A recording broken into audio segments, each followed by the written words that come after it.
우리가 앞으로 할 수 있는 말 중에 가장 많은 말은 뭐야? 감사합니다. 찬양합니다. 경배합니다. 당신의 은총 너무너무 감사합니다. 그러다가 정 필요한 게 있으면은 그렇게 하다가 끝에 내가 요즘 우리 아들이 요새 고등학교 3학년이라 시험을 보는데 우리 아들 마음을 좀 차분하게 해주십시오, 주님. 시험 잘 보게 해달라는 것도 그것도 기복이죠. 시험 잘 본 거 지가 노력해야지 잘 보지 예수님이. 그래서 제가 가끔 성령 세미나 때 여기 앞에 앉아있는 분들한테 여러분들 여기 왜 나왔냐고 제가 물어봐요. 병 고치려고 나왔대요. 병 고치려면 산에 가야지 왜 성당에 와. 그러면 예수님이 눈 아플 때 눈 고쳐주고 배 아플 때 배 고쳐주고 다리 아플 때 다리 고쳐주고 아플 때마다 고쳐줘요? 아니죠? 예수님은 아플 때마다 고쳐주는 분이 아니에요. 건강은 내가 챙기는 거지 하느님이. 물론 은총으로 인간의 한계를 어쩔 수 없을 때 예수님이 은총을 주셔서 고쳐주실 때 있어요. 많아요. 그런 경우. 그런 경우 참 많습니다. 저 그런 경우 많이 봤고 다음 시간에 내가 그런 예만 또 이제 들을 거예요. 그런 예만 들을 건데 참 많아요. 그런데 그게 계속 이어져. 그 사람은 신앙인은 아니에요. 그 사람은 신앙인일 수가 없어요. 진정한 신앙인은 그런 거조차도 하나님께 간구하지 않는 거예요. 알아서 해달라고. 당신이 알아서 해달라고. 예. 예수님이 마지막 골고타 언당에서 뭐라고 그러셨어요? 아버지 이 쓴 잔을 저에게서 거두어 주소서. 그러나 제 뜻대로 마시고 아버지 뜻대로 하소서. 근데 우리는 항상 하느님 뜻은 생각하지 않고 하느님의 뜻을 실천하려고 덤벼드는 게 아니고 하느님이 누구 뜻을 실천해야 돼? 내 뜻을 실천해야 돼. 성당에 왜 나왔다고요? 마음의 평화를 얻기 위해서? 아닙니다. 성당에는 하느님께 경배드리기 위해서, 하느님께 찬양드리기 위해서 나온 거예요. 그리고 그 다음은 내 영혼이 구원받기 위해서 나오는 거예요. 그림이라는 게요, 우리 신앙에 굉장한 도움을 줍니다. 제가 능평성당이라고 경기도 광주에 있는 성당인데 거기에 참 재미난 일이 있었어요. 그 능평성당에 그 관할 안에 미술관이 하나 있었어요. 미술관이 하나 있어갖고 초청장이 왔어요. 저는 굉장히 그런 거 가는 걸 좋아합니다. 갔는데 그 따삐라고 직조, 실로 이렇게 짜는 거 있죠. 그게 딱 하나 걸려 있는데 가시 그게 걸려 있는데 내 가슴이 막 두근두근 뛰는 거예요. 막 벌렁벌렁 거리고. 제가 예술품을 보고 또 언제 벌렁벌렁 거렸느냐면은 석굴암을 보고 벌렁벌렁 거려서. 석굴암에 계신 부처님. 정말로 기가 막힌 작품이에요. 그 1500년 작품이지만은 가슴이 막 벌렁벌렁 뛰는 거예요. 그 석가모니의 그 부처님의 그 인자한 눈, 편안한 몸. 아, 정말 우리나라 사람들 대단한 정말 예술을 갖고 있는 거예요. 내가 그 석가모니 안에, 석굴암 안에 있는 부처님을 보면서 진짜 가슴이 벌렁벌렁 거렸어요. 그리고 난 다음에 또 그 가시관을 보고 가슴이 벌렁벌렁 거렸어요. 그래서 이 작품 하시는 교수님이 홍익대학 송번수라는 교수님인데 내가 그 교수님한테 그랬어요. 나는 이 작품 보고 너무너무 가슴이 떴는데 당신의 이런 기가 막힌 작품을 내가 성당을 곧 질 텐데 내 성당에다가 하느님께 봉헌하고 싶다. 그리고 이제 1년 반이 지났어요. 1년 반이 지나고 난 다음에 성당이 이제 설계가 나왔을 때 설계와 동시에 갔어요. 내가 성당을 짓는데 교수님 작품을 걸고 싶다고 얘기를 하지 않았느냐. 이제 걸고 싶다. 그랬더니 교수님 깜짝 놀라는 거예요. 말만 했는 줄 알았더니 그때만 해도 제가 8, 9년 전이니까 참 지금도 젊지만 그때는 더 젊었죠. 예. 깜짝 아주 새파랗고 젊은 신부가 당돌하게 와갖고 이렇게 얘기를 하는데 근데 그 교수님이 좋다. 내가 신부님 성당에다 베네딕토 나하고 본명이 같아. 내가 성당에 봉헌하겠다. 근데 교수님 문제가 하나 있다. 무슨 문제가 있냐면 난 가난한 성당의 본당 신부이기 때문에 돈이 없다. 오로지 있는 건 마음밖에 없다. 근데 이분 작품이 어디에 지금 있냐면 LG 아트센터 가보셨어요? 거기에 있는 작품이 그분이 하신 거예요. 그 다음에 아산 그 삼성에서 하는 그 병원의 그 작품. 그러니까 그분이 한 번 작품하면 보통 20억, 30억짜리를 하세요. 작품을 한 번 하면. 난 아무것도 몰랐지. 그리고 그 가시가 무슨 작품이었느냐? 이 헝가리 부다페스트 천년제를 수도 설정 천년제를 기념해갖고 세계 따삐전에 대상 탄 작품이에요. 그러니까 내가 보는 눈이 있었던 거지. 전 심사위원이 5명이 심사위원인데 한 명도 이 컴플레인을 안 하고 만장일치로 된 작품이에요. 그 기가 막힌 작품이죠. 그 기가 막힌 교수님, 선생님 작품을 성전에다가 그 농사꾼 신부의 유럽에 가다 그 책에는 그 사진을 내가 넣어놨어요. 그 사진을 넣어놨는데 기가 막혀요. 그게 4m에 4m야. 1년 동안 짠 거예요. 1년 동안. 시를 4m면 이거보다 훨씬 크죠. 그 내가 성당을 이렇게 조립식으로 성당을 이렇게 졌는데 그게 4억 들어갔는데 그 작품이 4억이 훨씬 넘어요. 그러니까 성당보다 작품값이 더 큰 거야. 근데 그분이 실값만 받고 그걸 봉헌해 준 거예요. 실값만. 대단하죠? 오로지. 그래갖고 이제 교수님하고 둘이서 작품이 완성됐을 때 그 앞에서 술을 먹고 둘이서 춤을 추고 노래했던 기억이 나요. 이 노래하고 춤추는 게 좋은 거예요. 그래서 그 머리 하얀 교수님하고 새파란 신부하고 정말로 제 인생의 큰 추억이에요. 아주 큰 추억이에요. 우리가 기도할 때 숨을 잘 쉬면서 기도해야 되거든요. 하느님이 인간을 창조하시고 뭐를 불어넣으셨다고 그래요?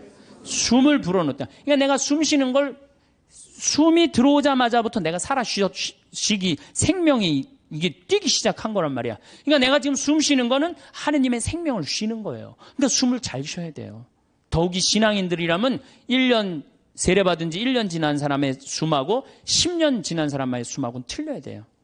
또 20년 성당 다닌 사람은 숨은 또 틀려야 돼. 1년 지난 사람은 숨을 1초에 한 번 쉰다면 10년 지난 사람은 10초에 한 번 쉴 줄 알아야 돼요. 그만큼 숨을 잘 쉬어야 돼요. 숨을 쉴 때는 코나 입으로 해갖고 심장으로 해서 비장으로 해서 대장으로 해서 간으로 해서 폐로 이런 공간으로 이렇게 다 구석구석에 숨을 다 넣어줘야지 이 안에 생명, 하느님의 생명이 살아 숨쉬는 거예요. 그런데 우리 천주교는 10년을 다니든 20년을 다니든 숨 제대로 쉬어요? 여기 자매님들 부부싸움 할 때 숨 쉬고 싸워요? 어떻게 싸워요? 숨을 목에다가 걸어놓고 싸우죠? 그래갖고 어떻게 따다다다다 하잖아. 당신이 뭐 나한테 해준 게 뭐 있어? 시집어갖고 그냥 1시간 동안 목에다 걸어놓으니까 1시간 정도 지나면 얼굴이 어떻게 돼요? 빨개져. 여기만 그 숨이 꽉 찬 거예요. 이게 여기 다 내려갔다 올라와야 되는데 그러니까 1시간 동안 숨을 안 쉬면 어떻게 돼? 이 아래가 죽는 거예요. 공기가 안 들어가는데 하느님의 생명이 안 들어가는데 살을 것 같아요? 죽을 것 같아요? 죽어요. 그래서 화병이 걸리는 거예요. 여러분들 중에 막 속이 답답하고 막 여기가 막 계속 아프고 땡기고 이러는 분들 있죠? 왜 그럴 것 같아요? 숨을 안 쉬고 살아서 그래요. 그러니까 천주교들은 부부싸움 할 때도 이게 숨 싸우는 게 틀려야 돼. 숨을 제대로 쉬고 싸워야 돼. 당신이 말이야, 내가 시집 와갖고 말이야,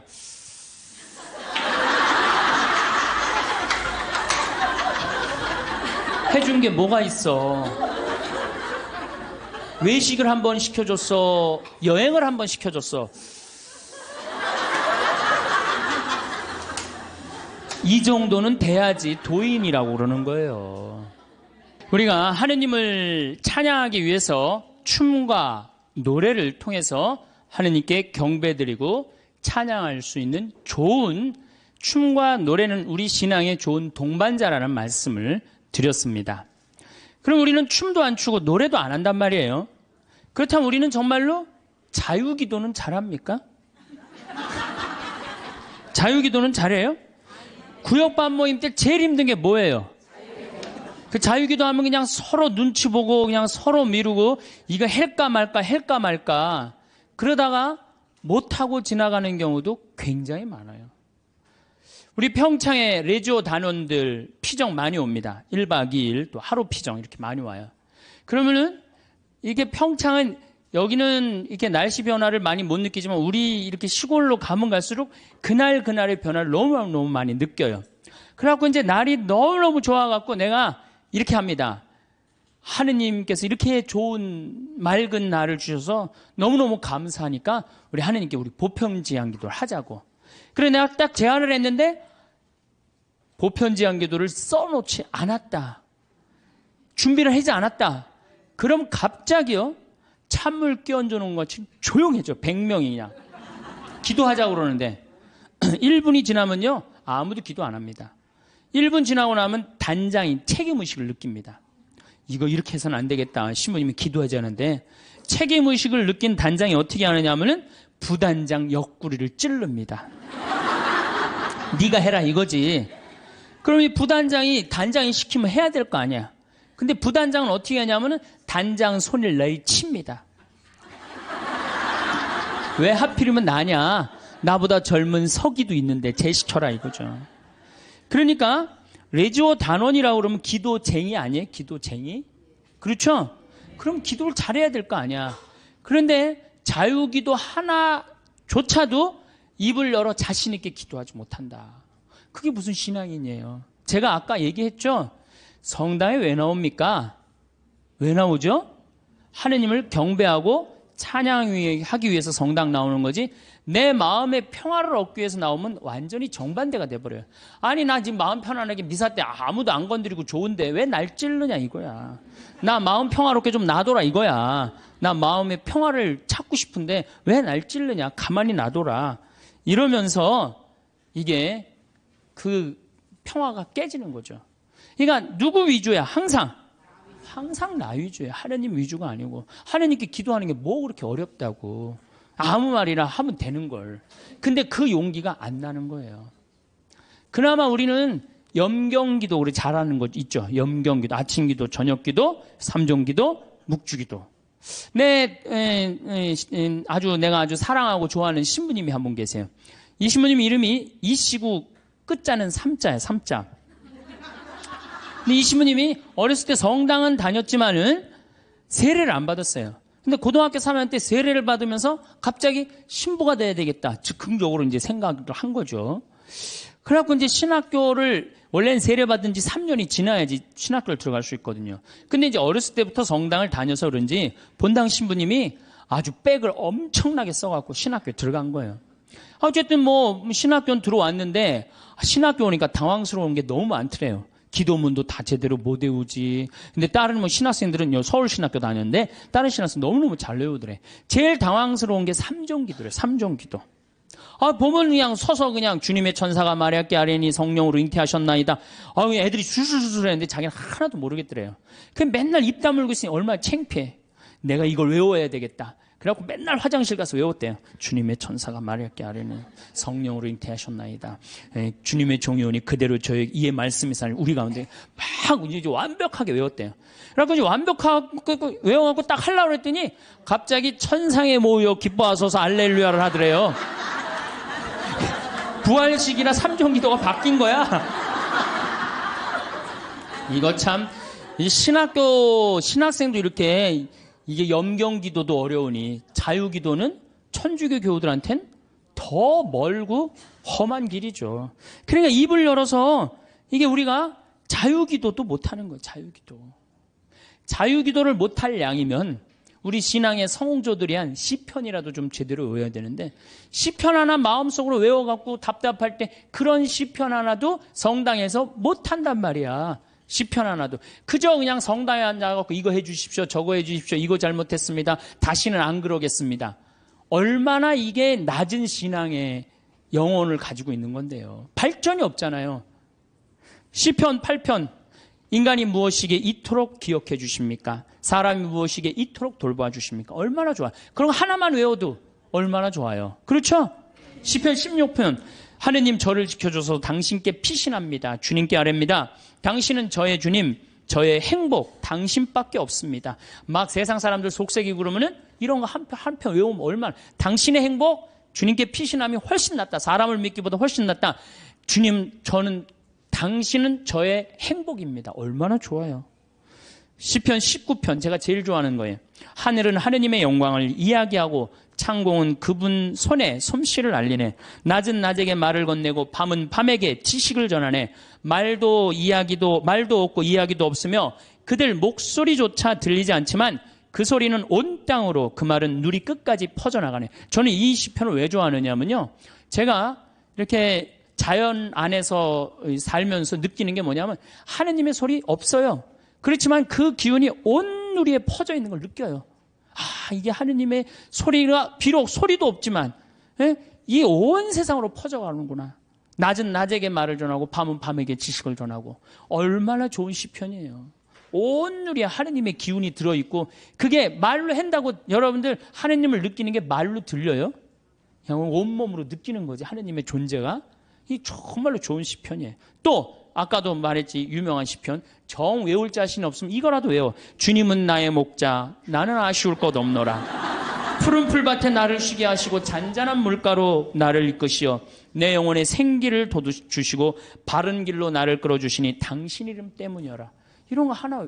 그러니까 시편을 늘 그러니까 의무로 시편을 하지 말고 그냥 하나씩 이렇게 외워둬요. 그러면 신앙에 굉장한 도움이 돼요. 내가 기도하는데도 도움이 되고. 또 제가 서품 때 한 시편이에요. 주님을 찬송하여라. 좋으신 분이시다. 주님의 사랑은 지금 바뀌었는데 옛날에는 주님의 사랑은 영원하시다. 영원한 사랑 얼마나 좋아요. 지금은 주님의 자애는 영원하시다. 이렇게 말했어요. 공경 속에서 내가 주님께 불렀더니 주님께서 응답하시고 나를 넓은 곳으로 이끄셨네. 주님께서 나를 위하시니 나는 두렵지 않네. 사람이 나에게 무엇을 할까 보냐. 주님은 나를 도우시는 분이시니 나를 미워하는 자들을 나는 내려다보리라. 주님께 피신함이 더 낫네. 사람을 믿기보다. 주님께 피신함이 더 낫네. 제후들을 믿기보다. 주님이 최고란 얘기죠. 주님께서 나를 도우셨네. 주님은 나의 힘. 좋잖아요. 주님은 나의 힘, 나의 굳셈, 나의 구원이 되어주셨네. 당신은 저의 하느님, 당신을 찬송합니다. 저의 하느님, 당신을 높이 기립니다. 주님을 찬송하여라. 좋으신 분이시다. 그의 사랑은 영원하시다. 얼마나 좋아요. 이런 거 한두 개는 외워야 될 거 아니야. 10년, 20년 다녔으면.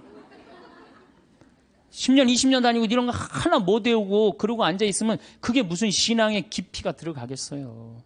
그리고 지금 여기서 아멘, 아멘 하는데 내가 아마 교회 가서 이거 지금 아까부터 한 강의 지금까지 했으면 아멘이 한 100번은 더 나왔을 거야.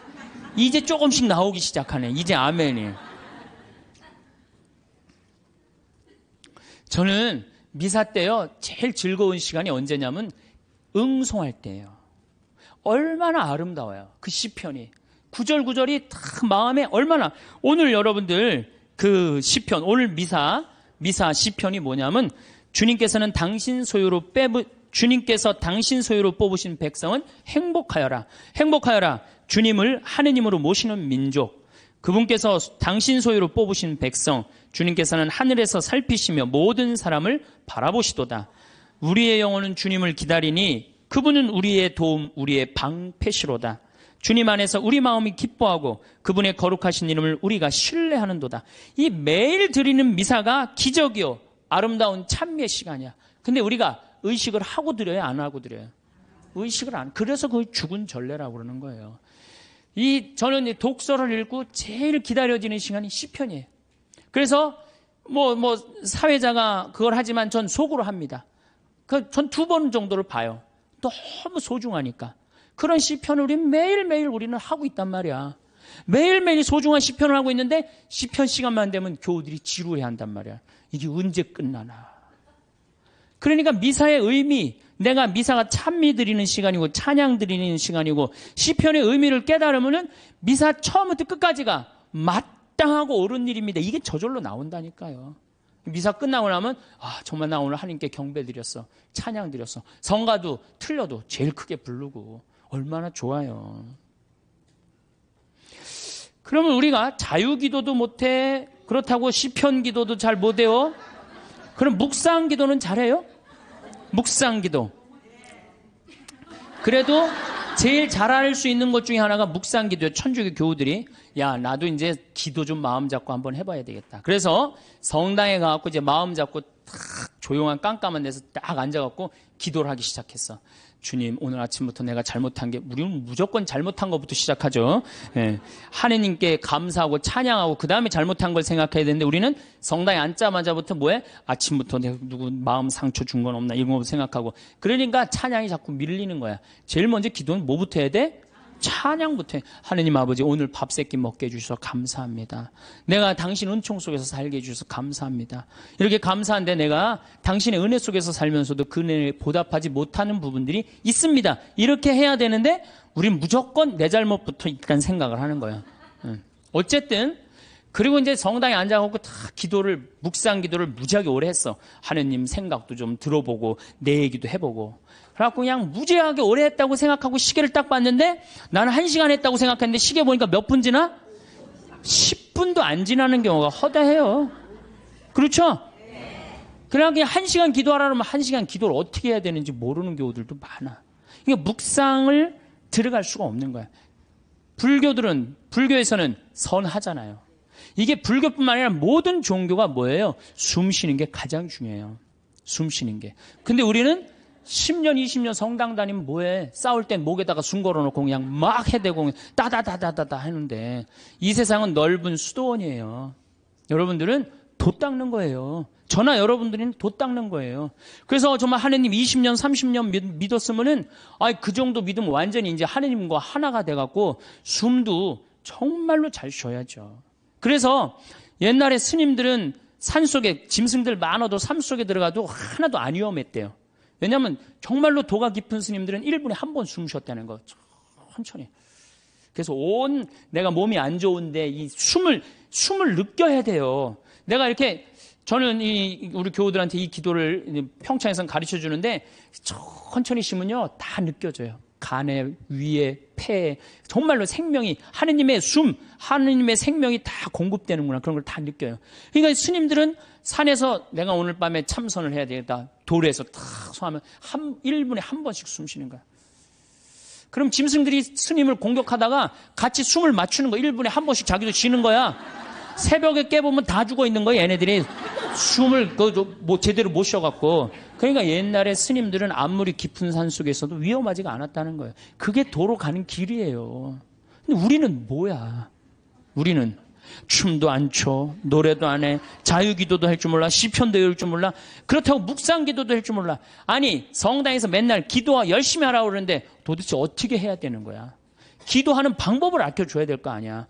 아니 고기 잡으려면 고기 잡는 법을 알려줘야 될 거 아니야. 생전 기도하는 법을 안 가르쳐줘요. 그리고 맨날 기도하라고 그래. 뭘 하라고 그러는지 몰라도 그냥 맨날 기도하시오. 어떻게 해라는 거야? 첫 번째 조건은 숨 쉬는 거예요. 모든 종교가 깊은 묵상, 명상으로 들어가기에 첫 번째 조건이 뭐예요? 숨을 쉬는 거예요. 그래서 여기 가장 쉬운 건 천천히 들이쉬고 참았다가 천천히 내뱉는 거예요. 그게 되면은 마음이 안정이 돼요. 그렇게 한 15분 정도 하고 나면은 그 다음에는 참 고요해져요. 고요해지면 그때는 하느님의 소리를 들을 수 있는 거예요. 내가 막 정신이 없고 막 닭똥집도 생각나고 막 화도 나고 그러는데 하느님의 소리가 들릴 것 같아요? 안 들릴 것 같아요? 안 들립니다. 내가 완전히 고요한 상태, 엘리야가 고요한 상태에서 하느님을 만났듯이 나도 완전히 고요한 상태에서 하느님을 만나야 돼. 그러려면 1시간 정도 걸린단 말이에요. 이거 그냥 앉자마자 이렇게 잘못하고 뭐하고 내가 참았는데 이번엔 못 참겠고 이러다 보면은 내가 얘기를 하다 보면은 이게 기도가 아니고 일방적으로 떠들다 가는 거예요. 기도는 하느님의 소리를 듣는 거예요. 듣는 게 기도예요. 들으려면 어떻게 해야 돼? 내가 고요한 상태. 다른 어떤 것도 나를 건드리지도 못하는 상태. 그래야지 영원한 하느님을 조금이라도 느낄 수 있고 맛볼 수 있죠. 그러니까 앞으로는 부부싸움 할 때도 어떻게 해? 숨을 쉬면서 싸우란 말이에요. 숨을 쉬면서. 그러면은 여보 당신 성당 열심히 나가더니 완전히 이제 당신 달라졌네. 얼굴이 빨개지더니 이제 얼굴도 편안하고 싸울 때. 그리고 이거 당신 1시간 10분이면 다 쏟아낼 얘기를 1시간에 천천히 하니까 나도 마음이 그래 내가 잘못한 것 같아. 이러지. 이건 말할 시간도 없이 그냥 따다다다다다 해대면은 성당 단이나 많아져. 그렇죠? 여러분들은 넓은 수도원에 사는 구도자들이에요. 저도 마찬가지고. 그러니까 이제는 숨을 잘 쉬시기 바랍니다. 어떻게? 당신이 말이야. 내가 시집 와갖고 말이야.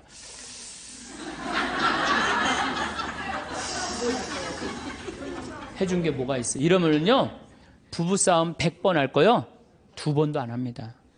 자식한테 100번 싸울 거, 1번도 안 싸우게 돼요. 그래야지 마음에 평화가 오는 거예요.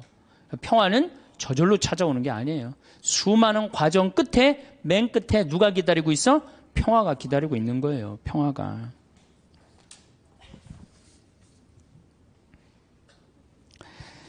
자, 이제 춤도 안 춰, 노래도 안 불러, 자유기도도 할 줄 몰라? 하느님을 향한 인간의 마음을 표현하는 시편도 하나도 외울 줄 몰라. 묵상 기도도 할 줄 몰라. 이렇게 하면서 하느님을 믿고 신앙생활을 한다고 말하는 사람은 깜깜한 밤에 등불 없이 가는 거하고 똑같은 거예요. 우리 신앙의 인도자 등불은 누구야? 춤과 노래와 시야. 그러니까 여러분들 그걸 충분히 이용하세요. 물론 성서도 있고 성사도 있고 우리 천주교는 좋은 게 너무너무 많아요. 정말 굉장히 풍요로운 종교예요. 그런데 거기에 맞춰서 이게 성사와 성서가 살아 숨쉬려면 누구의 도움이 필요해? 춤과 예술이 필요하다는 얘기. 한마디로 쉽게 얘기하면은. 그래서 교회에선 예술가들을 무시하면 안 돼요. 그림 그리는 사람, 춤추는 사람, 노래하는 사람, 시 쓰는 사람들 귀하게 여겨야 돼요. 그걸 귀하게 여기는 공동체만이 영적으로 드러높일 수가 있는 거예요. 자, 이제 그렇다면 남은 건 그림이야, 그림. 근데 이 천주교가 그나마 버티는 게 뭐 때문에 버텨? 그림 때문에 버티는 거, 그림 때문에. 제가 입고 있는 이 복장, 이게 뭐예요? 그림이야, 그림. 여러분들 신부님이 수단 입고 있는 거, 제의 입고 있는 거, 그림이에요, 그림 아니에요. 다 그림이에요. 사람이 시각적으로요, 그렇게 거룩해 보이는 건 굉장히 도움을 많이 받는 거예요. 특히 수녀님들, 수녀님 복장 입고 있는 거, 그림 중에 제일 이쁜 그림이에요. 천주교 그림 중에. 그래서 수녀님들이 얼마나 그 그림 효과가 좋으냐면 신부가 아무리 로망칼라 차고 지나가도요, 다 이거 보자 그래요. 검문할 때 신부는 소용없어, 로망칼라. 근데 수녀님만 딱 옆에 타시면 프리패스예요. 수녀님, 그림 중에 최고 그림이에요. 그런 게 다 그림이야. 신앙에 도움이 되는. 또 우리는 스테인드 글라스도 있고. 그렇죠? 스테인드 글라스도 있고. 천주교가 그나마 그림 때문에 이게 영적인 거룩한 그 느낌을 많이 가질 수가 있는 거예요. 성당도 영적으로 그림, 예술적으로 얼마만큼 잘 짓느냐에 따라서 우리들이 알게 모르게 신앙에 도움이 굉장히 많은 거예요. 강당 들어가는 거하고 성당 들어가는 거 느낌이 어때요, 여러분들? 틀리죠? 그게 다 뭐 때문에 그래? 그림 때문에 그런 거예요. 그림 때문에. 그림은 굉장히 중요한 거예요. 제가 이콘을 좀 오늘 조금 설명을 드릴 건데, 이 이콘 보면은 이거는 메나스라는 이 수도원 6세기 때 이콘이에요. 잘 안 보이시죠? 이건 예수님인데 보시면은 예수님은 성소를 갖고 있고 수도원은 서약서를 갖고 있는데 이 그림에 보면 이 눈이 어때요, 여러분들? 제정신인 눈 같아? 제정신이 아닌 눈 같아요? 약간 막간 눈 같지 않아요? 저는 이 그림 참 좋아합니다. 왜냐하면 우리가 하느님을 믿는 사람들, 하늘로 향하는 사람들은 눈이 어때야 돼? 약간 맛이 가야 돼요. 우리는 어디를 향해야 돼? 하늘로 향하려면 눈을 약간 들어 올려야지. 그래야 맛이 가야 돼요. 신학교에서 보면은 그런 애들이 있어요. 그래서 걔네들 별명이 뭐냐? 쌍뚜스라, 쌍뚜스. 걔네들은 눈을 이렇게 들고 다녀요. 하느님을 계속 생각하느냐고. 그런데 만약에 내 눈이 판교의 땅을 사면 뛸까? 동탄의 땅을 사면 뛸까? 이렇게 세상적인 눈이 반짝반짝하고 그러면서도 하느님을 믿는다면 아니죠. 우리는 이미 어디를 향하는 사람들이야? 하늘을 향하는 사람이야. 정말로 먼 데를 보는 눈이어야 돼요. 그래서 눈이 이렇게 맛이 간 거예요. 이게 굉장히 좋은 의미가 있는 거예요. 또 예수님이 이 수도원 원장 어깨에 어떻게 손을 얹고 있죠. 이게 뭐냐 하면은 친구야, 친구. 여러분들 친한 친구끼리 어떻게 하지? 어깨동무하죠? 예수님 우리 어깨동무. 이게 루브르 박물관에 있는 이콘이에요. 어깨, 나의 친구가 되어주시는 예수님. 얼마나 좋아요. 이 그림만 보고 있어도 그냥 마음이 편안해진단 말이야. 이런 그림이 집에 걸려 있어야지. 근데 내가 가정방문 가면 이런 성화 하나도 안 걸려 있고 어떤 집은 맥주 회사에 그 여자가 막 쫙 이렇게 막 이러는 거 그냥 그런 거 걸려 있어. 그 집이 거룩할 것 같아, 안 거룩할 것 같아요? 내가 신앙생활할 때 우리 가정을 어떻게 꾸미느냐? 그것도 굉장히 중요한 거예요. 그래서 여러분들 이런 이콘 사셔서 걸어놓으세요. 제발. 그 집안을 거룩하게 꾸미는 그것도 그림이에요. 그림. 초도 좋은 것도 사놓고. 성모님도 이쁜 성모님 사놓고. 거기도 초 켜놓고. 이콘도 이게 집에 이 정도 집에 벽에 걸어놔도 돼. 요즘 다 집들이 크더라고. 가정방문 다녀보니까. 얼마나 좋아요. 요거는 돌아온 탕자. 잘 안 보이시죠? 네, 평창에 오세요. 네, 평창에 오면은 이걸 놓고 기도하니까 이거는 돌아온 탕자예요. 이건 람브란트라는 분의 이건 상테페테르부르크의 카잔 성당에 있는 이콘이에요. 여러분들이 탕자, 예수님이 탕자 얘기를 했지만 저는 이 탕자가 참 나쁜 놈이라고 생각해요. 아버지가 살아있는데 재산 달라고 그랬잖아요. 그렇죠? 보통 재산은 언제 우리가 달라고 그러죠? 돌아가실 때 달라고 그랬는데 살아있을 때 달라고 그래. 살아있을 때 달라고 그러고 어떻게?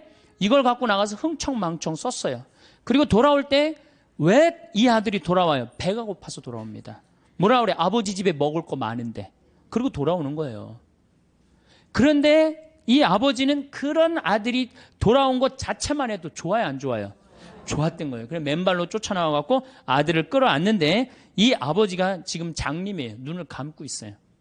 어떻게? 네가 무슨 죄를 져도 돌아만 온다면 내가 너를 받아주마. 그리고 끌어안아. 눈 감아주마. 얼마나 좋은 그림이에요. 그 다음에 손은 한 손은 엄마 손, 한 손은 아빠 손이야. 아버지의 강인함으로, 어머니의 따뜻함으로 이젠 다시는 너를 세상 밖 죄악으로 난 너를 내보내지 않겠다. 다 끌어안아주는 거예요. 얼마나 이 품에 안겼을 때 얼마나 좋겠어요.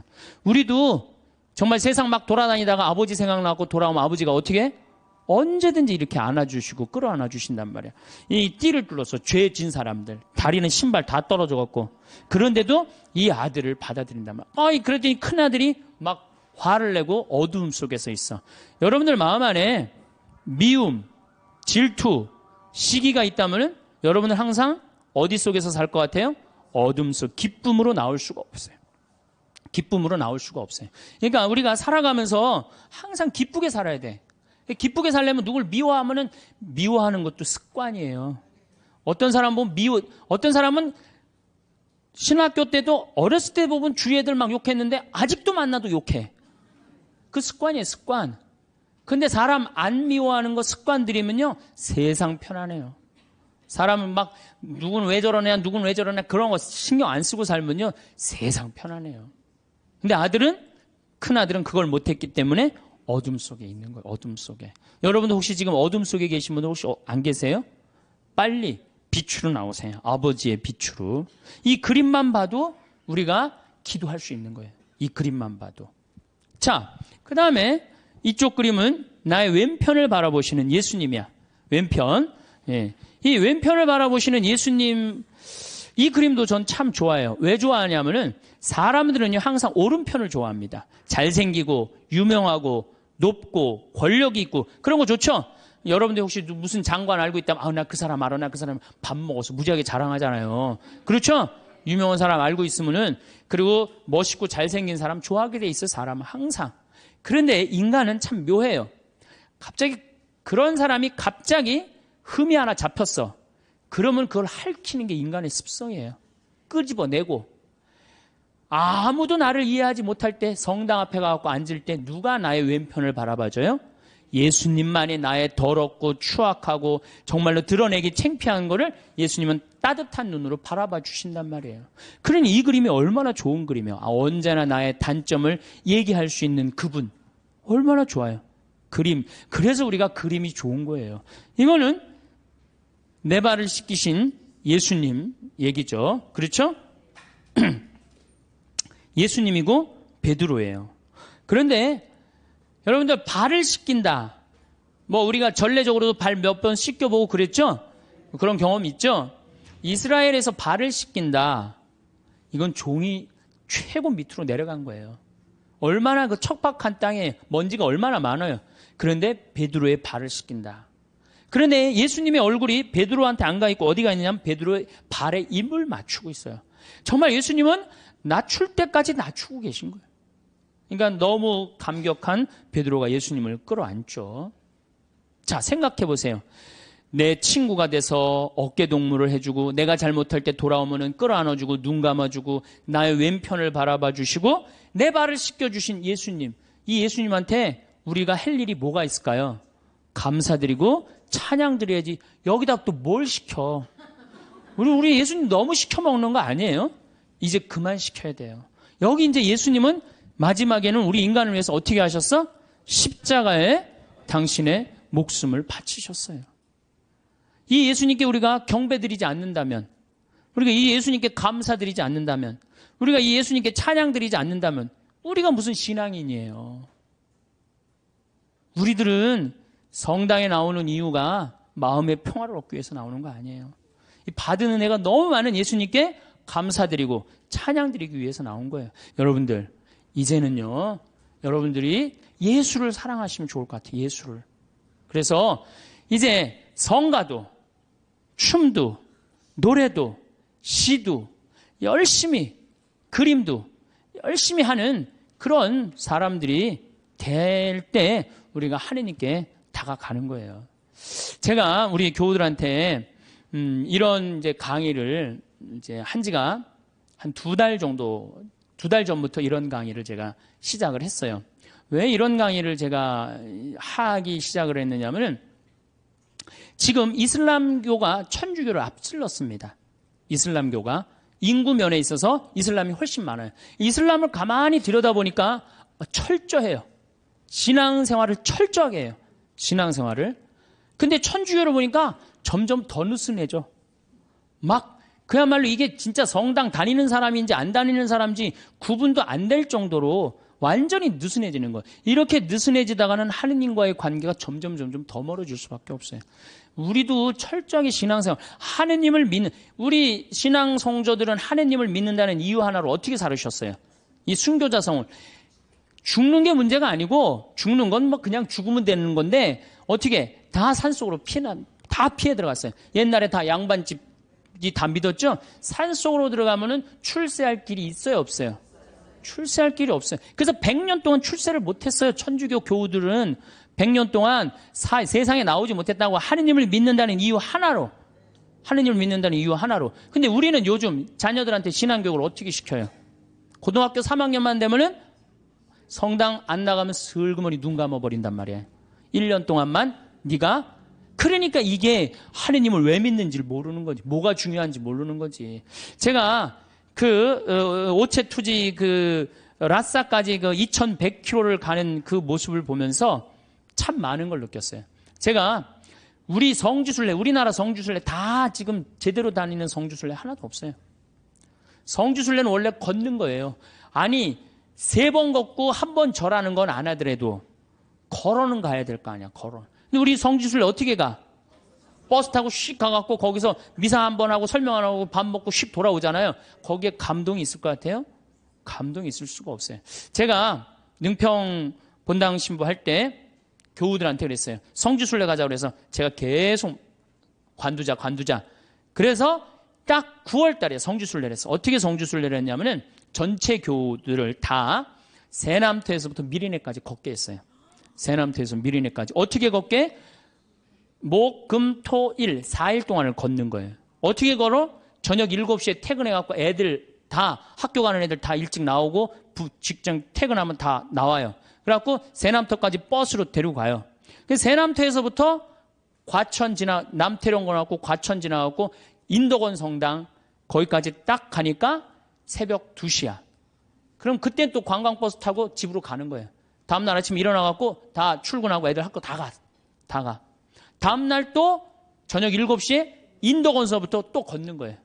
인덕원서부터. 그래갖고 인덕원부터 하우연 성당 해갖고 이 능평 우리 성당 있는 데까지 또 오는 거예요.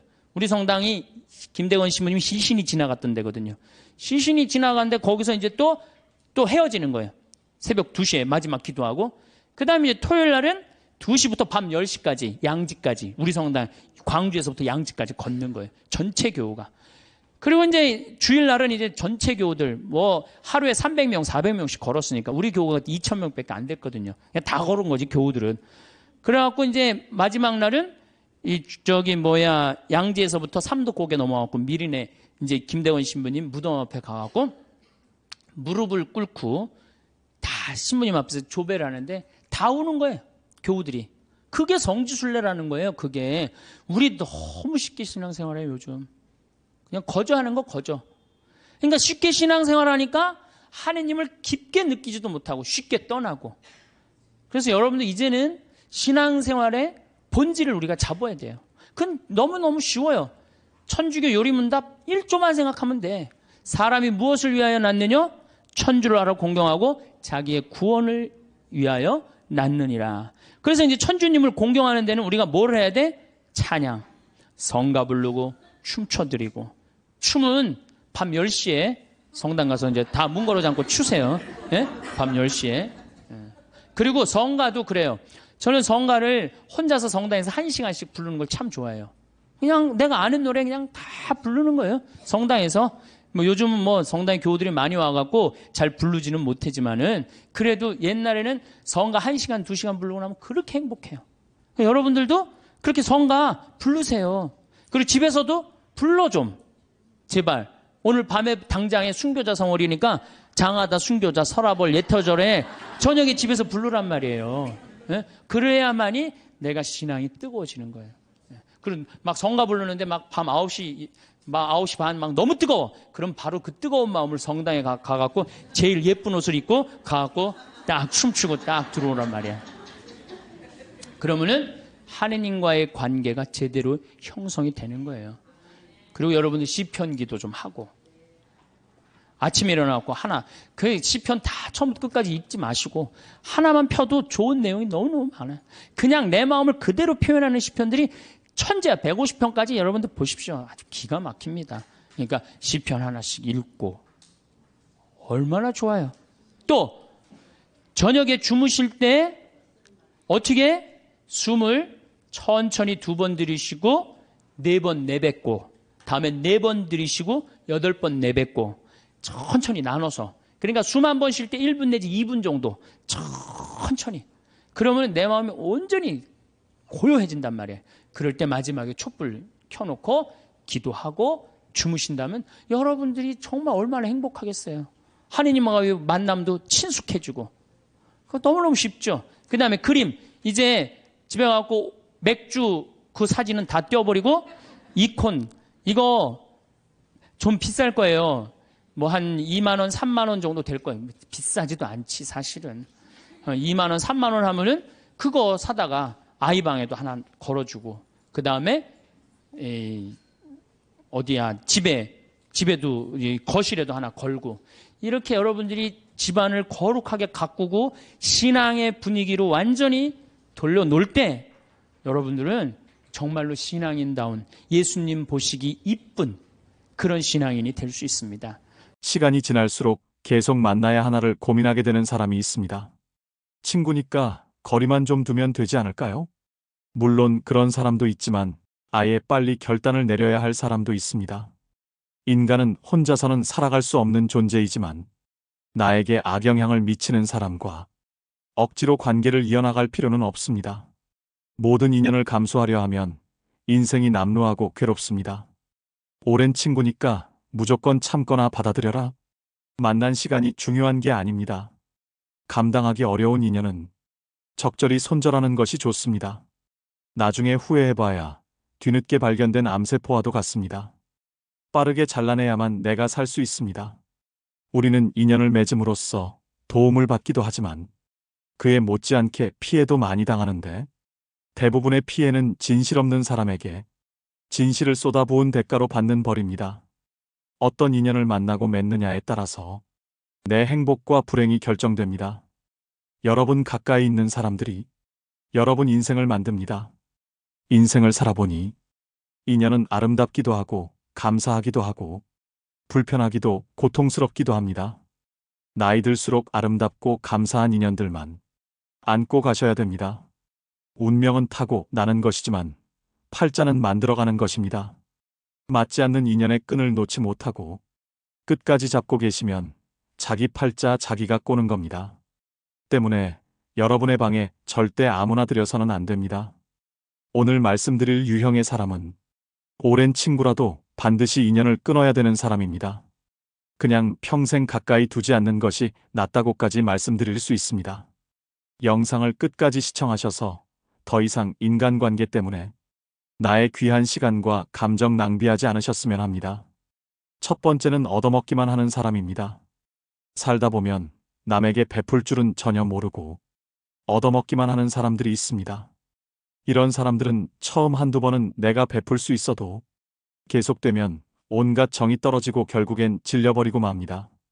상대가 좋은 차 탄다고, 돈 제일 많이 번다고 이유를 대며 계속 얻어먹습니다. 다른 사람이 잘 된 것이 자기 덕분인 양주인 행세하는 그 거지근성은 어디에서 나온 것인지 참 궁금합니다. 권리도 아닌데 권리인 양 착각하는 사람들은 인격이 미성숙한 사람입니다. 받는 게 당연한 줄로만 알고 나중에 안 주면 오히려 역정을 냅니다. 호의가 계속되면 호구가 된다는 말이 딱 이런 사람들 상대로 맞는 말입니다. 그들을 자세히 살펴보면 평소 자기가 하고 싶은 것들은 모두 누리고 유독 사람을 만날 때만 돈이 없다고 말합니다. 친구의 양보만 원하니 어처구니가 없습니다. 이처럼 당연하게 얻어먹는 사람은 다른 사람이 이룬 성공은 함부로 폄하하면서 자기가 가진 것은 굉장히 귀하게 여기는 이기적인 사람입니다. 이런 친구 중 적지 않은 수는 내가 어려울 때 나 몰라라 할 가능성이 높습니다. 내 어려움을 안타까워하기보다 얻어먹을 대상 하나가 줄었다는 식입니다. 다만 내가 사면 상대도 반드시 사야 한다는 것이 아닙니다. 얻어먹기만 하려는 친구와 형편에 맞게 사려는 친구는 눈에 보입니다. 형편이 안 되는 친구는 돈 걱정 말고 몸만 오라고도 합니다. 그 마음이 와닿기 때문입니다. 얻어먹기만 하는 친구는 작은 이익에 집착하는 옹졸함과 이기적인 면이 관계를 해칩니다. 친구를 이용만 한다는 생각에 만남이 짜증스럽습니다. 이런 친구에게 쓰는 돈은 헛돈 쓰는 것과 같습니다. 차라리 어려운 사람에게 기부하는 것이 100번 낫습니다. 얻어먹기만 하고 베풀 줄 모르는 사람은 평생 가도 그 버릇을 못 고칩니다. 이런 사람을 가까이 하면 내 주머니만 가벼워지고 내게는 득될 것이 하나도 없음을 명심하셔야 됩니다. 두 번째는 부정적인 사람입니다. 만날 때마다 우울한 얘기, 힘든 얘기, 불평불만을 쏟아내는 사람입니다. 매번 들어주다 지쳐 해결 방안을 찾아주면 온갖 핑계를 대며 안 돼, 모태를 시전합니다. 새로운 가능성과 희망에 대해 얘기하는 상황에서도 이건 이래서 못한다. 그건 저래서 안 된다. 안 되는 이유들만 늘어놓습니다. 어떻게든 부정적인 흠만 후벼 파는 사람입니다. 즉, 나를 소모해서 자신을 충전시키는 에너지 뱀파이어 유형입니다. 곁에 두게 되면 제일 위험한 인물이라고도 할 수 있는데요. 부정적인 에너지는 반드시 서로 전염됩니다. 이 과정은 나도 모르게 일어나기 때문에 더더욱 알아차리기 힘듭니다. 이런 사람이 옆에 있으면 될 일도 안 됩니다. 부정적인 사람과 시간을 많이 보내게 되면 현상에 대한 객관화가 잘 안 돼서 바른 방향으로 가기가 어렵습니다. 즉, 호랑이 입에 여러분의 머리를 넣어선 안 된다는 말입니다. 이런 사람들은 주위의 에너지를 뺏고 건설적인 생각을 차단시키는 아주 위험한 존재인데요. 나의 꿈도 내 목표도 모두 차단시킬 사람입니다. 특히 내가 힘들거나 불안정한 상황일 때는 더더욱 영향을 받고 흔들리기 쉽기 때문에 1순위로 멀리해야 될 사람입니다. 말이 씨가 된다는 말 다들 들어보셨을 겁니다. 말에는 생각이 담겨져 있고 생각은 그 무엇보다 크고 강력한 존재이기에 우리는 늘 조심하고 또 조심해야 합니다. 처음엔 무심코 들었던 그 부정적 씨앗이 나중에는 자신을 집어삼킬 수도 있음을 명심하셔야 됩니다. 사람을 곁에 두는 것은 정말 신중히 해야 하는 일인데 부정적인 사람을 곁에 둔다는 것은 내가 하는 모든 일이 잘 안 풀리고 나쁜 상황만을 맞이하고 싶다는 이야기와도 같습니다. 오히려 만나는 모든 사람을 존중하고 배우려는 긍정적인 태도를 가지고 있는 사람과 가까이 해야 됩니다. 단언컨대 부정적인 사람은 여러분의 인생에 단 1%도 도움이 안 됩니다. 과감히 손절하셔야 됩니다. 세 번째는 뒷담화하는 사람입니다. 우리가 인생을 살아가면서 아예 뒷담화를 안 할 수는 없다고 생각합니다. 자신의 속상했던 일이나 감정을 신뢰할 만한 사람에게 털어놓는 것은 감정 정화의 효과가 크다고 생각하는데요. 하지만 지금 말씀드리는 손절해야 될 사람은 틈만 나면 뒷담화를 일삼는 사람입니다. 뒷담화를 주기적으로 하는 사람들은 상대방을 깎아내림으로 자신이 일시적으로 우월해 보이는 느낌을 즐깁니다. 자신의 열등감을 뒷담화로 해소하려는 것이죠. 또 듣는 사람이 공감하지 않을 경우에는 넌 내 편이 아니구나 라고 생각하며 그 사람에 대한 험담을 또 다른 누군가에게 하는 패턴을 가지게 됩니다. 나는 아니겠지라고 안일하게 생각하다가 뒤통수를 맞게 됩니다. 상대가 자주 뒷담화를 하는 기색이 보인다면 바로 머릿속에서 경고 신호를 올리셔야 합니다. 특히 이런 사람들의 가장 큰 문제점은 어디서 전해 들은 이야기를 부풀려서 사실인 양 여기저기 퍼나르고 남의 치부나 약점까지도 전혀 경각심 없이 나불거릴 수 있다는 점입니다. 어렵게 꺼낸 내 비밀 이야기도 다른 사람들에게 고스란히 전달될 수 있다는 점을 명심하셔야 됩니다. 뒷담화 잘하는 친구가 있는 모임에 가보면 자신들의 이야기는 없고 남의 이야기로 시작해 남의 이야기로 끝이 납니다. 만남을 마치고 돌아가는 길에는 허무함만 들고 때로는 부정적인 감정에 사로잡히기도 하지요. 이처럼 지나치게 남의 이야기를 입에 올리고 상대방의 단점만을 콕콕 집어내 험담을 일삼는 사람은 내 정신 건강에 해롭습니다. 이런 사람은 타인을 볼 때 애초에 좋은 점보다는 나쁜 점부터 먼저 보는 사람이기 때문에 가까이 둬서 좋을 것이 하등 없다는 이야기입니다. 손절은 빠를수록 좋고 다들 아시겠지만 사람은 절대 바뀌지 않습니다. 관계를 개선하려는 노력 자체가 에너지 낭비입니다. 뒷담화를 일삼는 사람을 손절하는 것은 사람을 잃는 것이 아니라 내면의 평화를 챙기는 일임을 명심하셔야 됩니다. 네 번째는 가스라이팅을 일삼는 사람입니다. 뱀같이 교활하고 가스라이팅하는 사람을 잘못 만나면 인생 완전히 종치고 파탄납니다.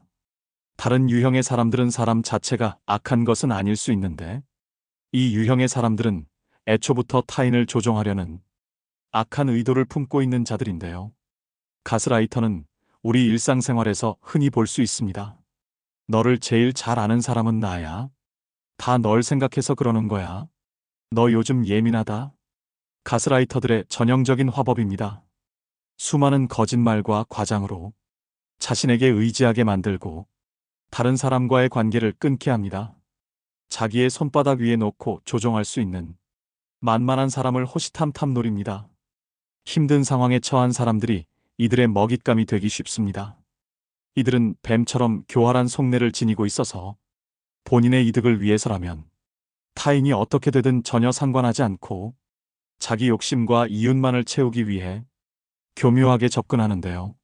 이런 악질인 가스라이터에게 휘둘리게 되면 결국 자기 자신을 믿지 못하게 되고 무능력하게 변하거나 의지가 사라집니다.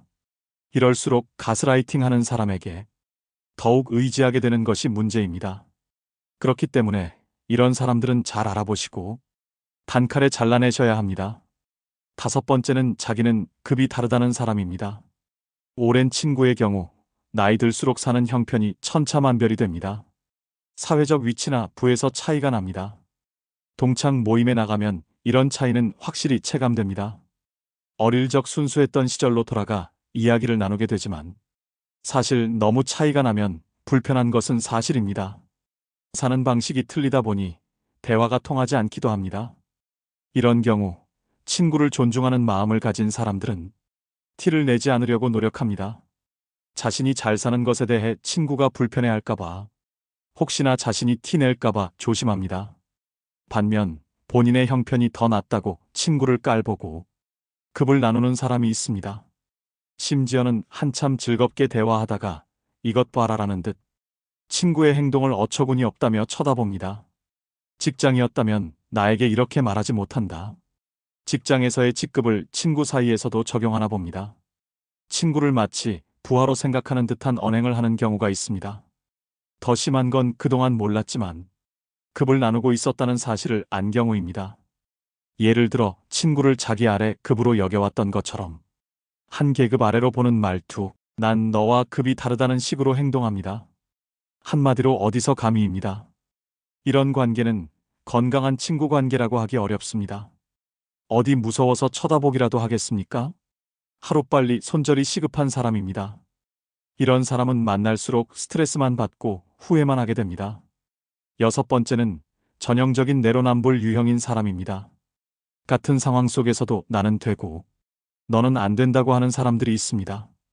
이런 사람 특징은 자기 자신에게는 한없이 관대하고 남에게는 옹졸해서 엄격한 잣대를 들이밀지요.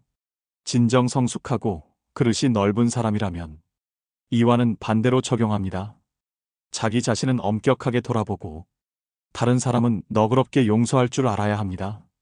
하지만 이런 내로남불 유형의 사람들은 남이 자기에게 하는 실수는 티끌만큼도 용납을 못하면서 자기가 저지른 잘못은 그럴 수도 있지라며 뻔뻔한 태도로 일관합니다. 또 이런 사람은 남에게 미안하다는 사과도 전혀 하지 않고 본인의 잘못을 인정할 줄도 모릅니다. 이런 사람을 두고 참으로 낯짝이 두껍다, 뻔뻔하다는 표현이 있는 것이겠지요. 그야말로 천상천하 유아독존의 제 잘난 맛에 사는 사람입니다. 애초에 자기를 향한 기준이 너무 관대하고 자기 객관화가 안 되는 사람이기 때문인데요. 이런 사람과 대화를 하다 보면 우라통이 치밀거나 속에 천불이 납니다. 이 사람과 똑같은 사람이 되기 싫어 꾹꾹 참으며 배려심 있게 행동하지만 결국 같은 상황이 되풀이되는 악순환입니다. 이런 사람과 엮이면 매우 피곤하고 아무리 말을 하고 설득을 해도 씨알도 먹히지 않기 때문에 그냥 차라리 조용히 손절을 하고 멀어지는 것이 내 심신 안정에 이로운 길입니다. 마지막 7번째는 시간이 아깝게 느껴지는 사람입니다. 의미 있는 만남인지 아는 방법은 무엇일까요? 누군가와 헤어져 집으로 갈 때 발걸음이 가볍고 기분이 좋다면 의미 있는 만남이라고 말합니다. 반대로 울적하고 함께 보낸 시간이 아깝게 느껴진다면 잘못된 만남으로, 이런 만남은 인생을 소모하고 있다는 찝찝함을 남기기 때문에 되도록 피하는 게 좋다고 당부드립니다. 시간을 헛되이 낭비할 바에는 친구를 잃는 쪽을 택하셔야 됩니다. 흘러간 시간은 돌이킬 수 없지만 친구는 새로 사귈 수 있기 때문입니다. 생각보다 인생은 짧습니다. 나이 먹을수록 시간의 의미를 깨닫고 만남을 소중히 여기게 됩니다. 이때 만남은 양이 아니라 질입니다. 사람을 만났는데 느낌이 싸하거나 거북하다면 일단 만남을 중단하는 것이 좋습니다. 이런 사람은 앞으로 위험을 몰고 올지도 모릅니다. 만날수록 내 자존감이 떨어지고 기가 빠진다면 만나지 않는 것이 좋습니다. 느낌은 찜찜한데 억지로 만나고 나면 역시나 기분이 좋지 않은 경우가 많지요. 책적정한 삶의 저자인 김경일 심리학과 교수가 한 강연에서 제안한 전화번호를 차단하는 방법도 효과적이라고 생각합니다. 찜찜한 사람에게 전화가 오면 조마조마할 때가 있습니다. 전화를 받으면 자기도 모르게 약속을 잡고 약속일이 다가올 때까지 스트레스를 받습니다. 아예 번호를 뜨지 않게 하면 이런 고통에서 벗어날 수 있습니다. 우연히 만나게라도 되면 전화기를 바꾸다가 연락처를 모두 날려버렸다고 하면 됩니다. 이때 절대 구구절절 설명하려 들지 마십시오. 내 마음도 부담스럽고 상대방에게도 들키게 됩니다. 가볍고 간단하게 말하면 됩니다. 죄 지은 사람처럼 행동하고 길게 설명하는 태도는 제발저린 행동입니다. 이런 사람과 애써 만남을 유지하면서 내 소중한 수명을 깎아먹지 마시기 바랍니다. 오늘의 영상 어떠셨나요? 말씀드린 손절해야 되는 사람 유형 7가지는 친구를 떠나서 모든 인간관계에서 통용됩니다. 어릴 때는 인간관계를 정리하고 손절을 하면 세상 큰일이 나는 줄 알았습니다. 그런데 나이가 들수록 내 곁에 나와 잘 맞고 대화가 잘 되는 사람이 있다는 게 감사하다는 생각이 듭니다. 안 맞는 사람들은 하루라도 빨리 끊어내는 것이 내 인생을 윤택하게 만드는 길임을 깨닫습니다. 상처를 받을 것인지 말 것인지, 또 상처를 키울 것인지 말 것인지도 내가 결정합니다. 그 사람의 행동은 어쩔 수 없지만 반응은 언제나 내 몫입니다. 진정한 인연이라면 최선을 다해서 좋은 인연을 맺도록 노력하고, 스쳐가는 인연이라 생각되면 무심코 지나쳐버려야 합니다. 그것을 구분하지 못하고 만나는 모든 사람들과 헤프게 인연을 맺어놓으면 쓸만한 인연을 만나지 못하는 대신에 어설픈 인연만 만나게 되어 그들에 의해 삶이 침해되는 고통을 받아야 합니다. 사람의 타고난 성격은 좀처럼 변하지 않으므로 고쳐 쓰기보다는 인연을 바꾸어 쓰는 것이 옳습니다. 즉, 덩굴손 나무는 가까이 두면 감고 올라가 해롭게 함으로 싹을 잘라버려야 함과 같지요. 물론 상대방이 한두 번 잘못했다고 가차없이 손절하라는 것은 아닙니다. 오랜 친구니까 그동안 이해하고 넘어갔던 부분이 많으실 겁니다. 많이 만나보고 심사숙고해서 내리는 결정입니다. 아닌 줄 알면서도 끝까지 붙들고 계시는 분들이 많습니다. 놓을 땐 놓을 줄도 알아야 됩니다. 모든 미련은 시절에 달린 것이며 언제 떠나느냐의 분기점이 다를 뿐입니다. 다스림에는 한계가 있으며 이를 분별하는 것이 통찰력이지요. 오늘의 영상이 인간관계에 있어 통찰력을 기르는 시간이 되셨길 바랍니다. 우리가 하느님을 찬양하기 위해서 춤과 노래를 통해서 하느님께 경배드리고 찬양할 수 있는 좋은 춤과 노래는 우리 신앙의 좋은 동반자라는 말씀을 드렸습니다. 그럼 우리는 춤도 안 추고 노래도 안 한단 말이에요. 그렇다면 우리는 정말로 자유기도는 잘합니까? 자유기도는 잘해요? 구역반 모임 때 제일 힘든 게 뭐예요? 그 자유기도 하면 그냥 서로 눈치 보고 그냥 서로 미루고 이거 할까 말까 그러다가 못하고 지나가는 경우도 굉장히 많아요. 우리 평창에 레지오 단원들 피정 많이 옵니다. 1박 2일 또 하루 피정 이렇게 많이 와요. 그러면은 이게 평창은 여기는 이렇게 날씨 변화를 많이 못 느끼지만 우리 이렇게 시골로 가면 갈수록 그날의 변화를 너무 많이 느껴요. 그래갖고 이제 날이 너무너무 좋아갖고 내가 이렇게 합니다. 하느님께서 이렇게 좋은 맑은 날을 주셔서 너무너무 감사하니까 우리 하느님께 우리 보편지향 기도를 하자고. 그래 내가 딱 제안을 했는데 보편지향 기도를 써놓지 않았다. 준비를 하지 않았다. 그럼 갑자기요. 찬물 끼얹어 놓은 것처럼 조용해져. 100명이 그냥. 기도하자고 그러는데 1분이 지나면요. 아무도 기도 안 합니다. 1분 지나고 나면 단장이 책임의식을 느낍니다. 이거 이렇게 해서는 안 되겠다. 신부님이 기도하자는데 책임의식을 느낀 단장이 어떻게 하느냐 하면은 부단장 옆구리를 찌릅니다. 네가 해라 이거지. 그럼 이 부단장이 단장이 시키면 해야 될 거 아니야. 근데 부단장은 어떻게 하냐면은 단장 손을 내칩니다. 왜 하필이면 나냐? 나보다 젊은 서기도 있는데 제시켜라 이거죠. 그러니까 레지오 단원이라고 그러면 기도쟁이 아니에요? 기도쟁이? 그렇죠? 그럼 기도를 잘해야 될 거 아니야. 그런데 자유기도 하나조차도 입을 열어 자신 있게 기도하지 못한다. 그게 무슨 신앙이에요? 제가 아까 얘기했죠? 성당에 왜 나옵니까? 왜 나오죠? 하느님을 경배하고 찬양하기 위해서 성당 나오는 거지 내 마음의 평화를 얻기 위해서 나오면 완전히 정반대가 돼버려요. 아니 나 지금 마음 편안하게 미사 때 아무도 안 건드리고 좋은데 왜 날 찌르냐 이거야. 나 마음 평화롭게 좀 놔둬라 이거야. 나 마음의 평화를 찾고 싶은데 왜 날 찌르냐. 가만히 놔둬라.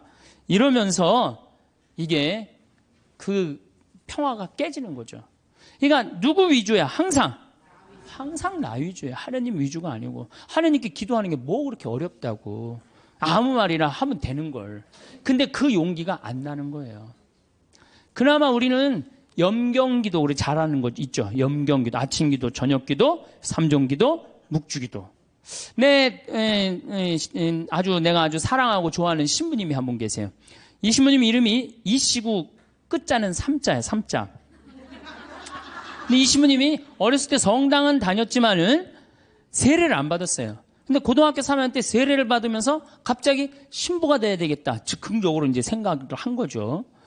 그래갖고 이제 신학교를 원래는 세례 받은 지 3년이 지나야지 신학교를 들어갈 수 있거든요. 근데 이제 어렸을 때부터 성당을 다녀서 그런지 본당 신부님이 아주 백을 엄청나게 써갖고 신학교에 들어간 거예요. 어쨌든 뭐 신학교는 들어왔는데 신학교 오니까 당황스러운 게 너무 많더래요. 기도문도 다 제대로 못 외우지. 근데 다른 뭐 신학생들은 서울신학교 다녔는데 다른 신학생 너무너무 잘 외우더래. 제일 당황스러운 게 삼종기도래. 삼종기도. 보면 그냥 서서 그냥 주님의 천사가 마리아께 아뢰니 성령으로 잉태하셨나이다. 애들이 술술술 했는데 자기는 하나도 모르겠더래요. 그냥 맨날 입 다물고 있으니 얼마나 창피해. 내가 이걸 외워야 되겠다. 그래갖고 맨날 화장실 가서 외웠대요. 주님의 천사가 마리아께 아뢰니 성령으로 잉태하셨나이다. 주님의 종이 오니 그대로 저의 이의 말씀이 살 우리 가운데 막 이제 완벽하게 외웠대요. 그래갖고 이제 완벽하게 외워갖고 딱 하려고 했더니 갑자기 천상에 모여 기뻐하소서 알렐루야를 하더래요. 부활식이나 삼종기도가 바뀐 거야.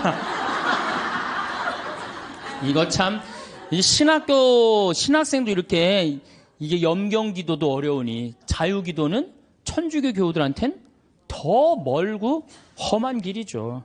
그러니까 입을 열어서 이게 우리가 자유기도도 못하는 거예요. 자유기도를 못할 양이면 우리 신앙의 성공조들이 한 시편이라도 좀 제대로 외워야 되는데 시편 하나 마음속으로 외워갖고 답답할 때 그런 시편 하나도 성당에서 못한단 말이야. 시편 하나도. 그저 그냥 성당에 앉아갖고 이거 해주십시오, 저거 해주십시오, 이거 잘못했습니다, 다시는 안 그러겠습니다. 얼마나 이게 낮은 신앙의 영혼을 가지고 있는 건데요. 발전이 없잖아요. 시편 8편. 인간이 무엇이기에 이토록 기억해 주십니까? 사람이 무엇이기에 이토록 돌봐 주십니까? 얼마나 좋아. 그럼 하나만 외워도 얼마나 좋아요. 그렇죠? 시편 16편. 하느님 저를 지켜줘서 당신께 피신합니다. 주님께 아뢰입니다. 당신은 저의 주님, 저의 행복, 당신밖에 없습니다. 막 세상 사람들 속색이고 그러면은 이런 거 한 편 외우면 얼마나. 당신의 행복, 주님께 피신함이 훨씬 낫다. 사람을 믿기보다 훨씬 낫다. 주님, 당신은 저의 행복입니다. 얼마나 좋아요. 시편 19편 제가 제일 좋아하는 거예요. 하늘은 하느님의 영광을 이야기하고 창공은 그분 손에 솜씨를 알리네. 낮은 낮에게 말을 건네고 밤은 밤에게 지식을 전하네. 말도 없고 이야기도 없으며 그들 목소리조차 들리지 않지만 그 소리는 온 땅으로 그 말은 누리 끝까지 퍼져나가네. 저는 이 시편을 왜 좋아하느냐면요. 제가 이렇게 자연 안에서 살면서 느끼는 게 뭐냐면 하느님의 소리 없어요. 그렇지만 그 기운이 온 누리에 퍼져 있는 걸 느껴요. 이게 하느님의 소리가 비록 소리도 없지만 이 온 세상으로 퍼져가는구나. 낮은 낮에게 말을 전하고 밤은 밤에게 지식을 전하고.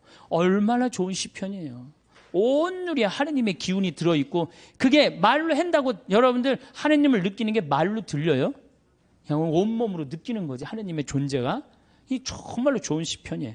또 아까도 말했지 유명한 시편. 정 외울 자신 없으면 이거라도 외워. 주님은 나의 목자 나는 아쉬울 것 없노라. 푸른 풀밭에 나를 쉬게 하시고 잔잔한 물가로 나를 이끄시어 내 영혼에 생기를 돋주시고 바른 길로 나를 끌어주시니 당신 이름 때문이어라. 이런 거 하나. 그러니까 시편을 그러니까 의무로 시편을 하지 말고 그냥 하나씩 이렇게 외워둬요. 그러면 신앙에 굉장한 도움이 돼요. 내가 기도하는데도 도움이 되고. 또 제가 서품 때 한 시편이에요. 주님을 찬송하여라. 좋으신 분이시다. 주님의 사랑은 지금 바뀌었는데 옛날에는 주님의 사랑은 영원하시다. 영원한 사랑 얼마나 좋아요. 지금은 주님의 자애는 영원하시다. 이렇게 말했어요. 공경 속에서 내가 주님께 불렀더니 주님께서 응답하시고 나를 넓은 곳으로 이끄셨네. 주님께서 나를 위하시니 나는 두렵지 않네. 사람이 나에게 무엇을 할까 보냐. 주님은 나를 도우시는 분이시니 나를 미워하는 자들을 나는 내려다보리라. 주님께 피신함이 더 낫네. 사람을 믿기보다. 주님께 피신함이 더 낫네. 제후들을 믿기보다. 주님이 최고란 얘기죠. 주님께서 나를 도우셨네. 주님은 나의 힘. 좋잖아요. 주님은 나의 힘, 나의 굳셈, 나의 구원이 되어주셨네. 당신은 저의 하느님, 당신을 찬송합니다. 저의 하느님, 당신을 높이 기립니다. 주님을 찬송하여라. 좋으신 분이시다. 그의 사랑은 영원하시다. 얼마나 좋아요.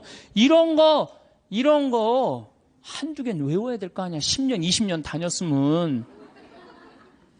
10년, 20년 다니고 이런 거 하나 못 외우고 그러고 앉아있으면 그게 무슨 신앙의 깊이가 들어가겠어요.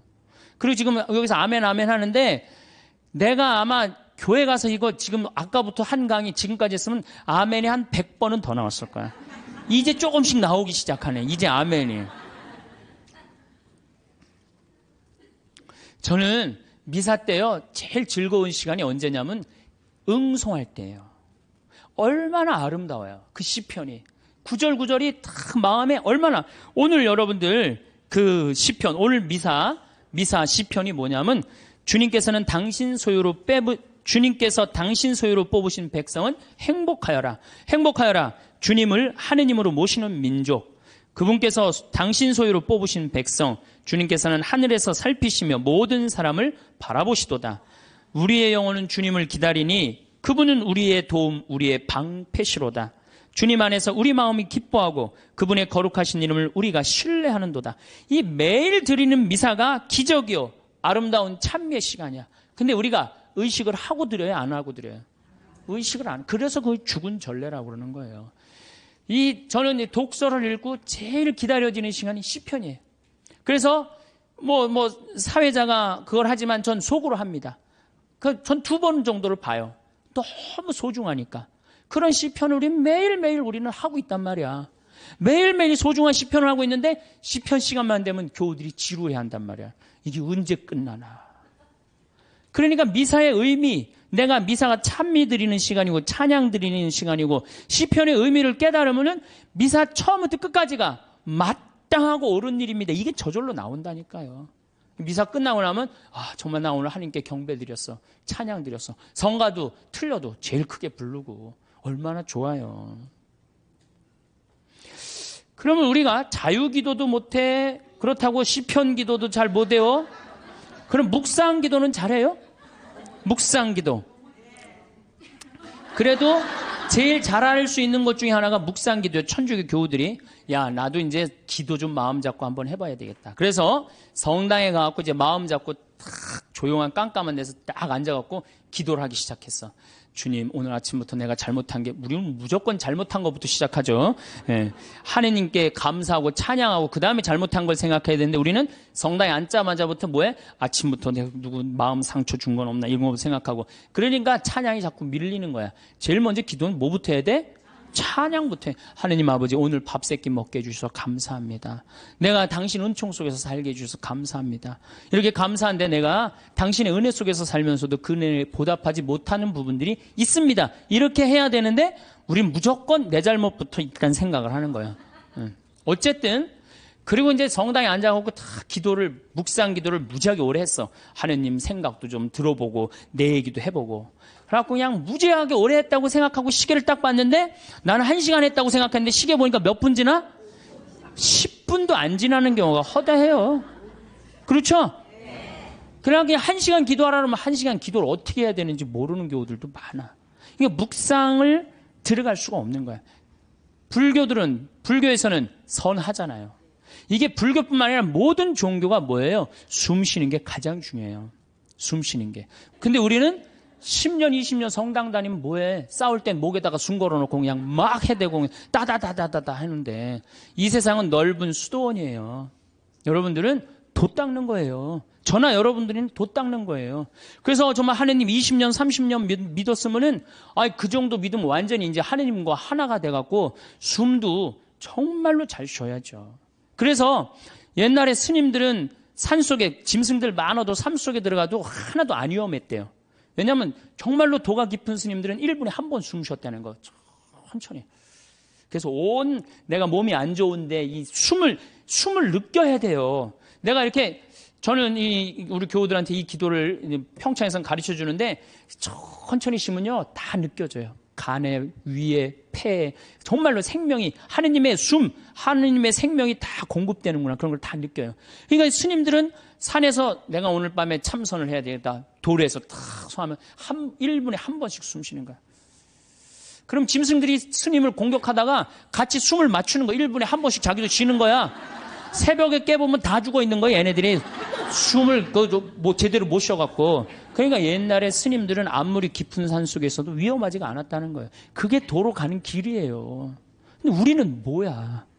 우리는 춤도 안 춰, 노래도 안 해, 자유기도도 할 줄 몰라, 시편도 외울 줄 몰라, 그렇다고 묵상기도도 할 줄 몰라. 아니 성당에서 맨날 기도 열심히 하라고 그러는데 도대체 어떻게 해야 되는 거야?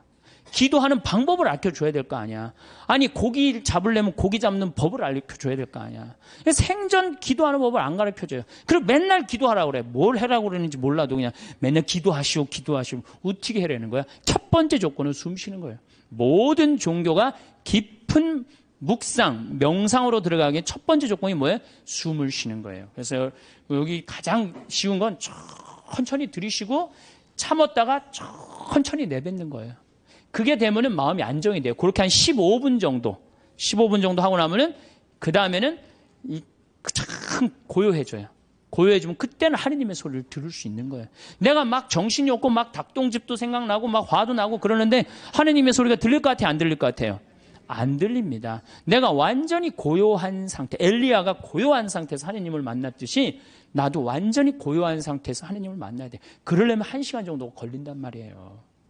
이거 그냥 앉자마자 뭐 이렇게 뭐 잘못하고 뭐하고 내가 참았는데 이번엔 못 참겠고 이러다 보면은 내가 얘기를 하다 보면은 이게 기도가 아니고 일방적으로 떠들다 가는 거예요. 떠들다 가는 거예요. 기도는 하느님의 소리를 듣는 거예요. 듣는 게 기도예요.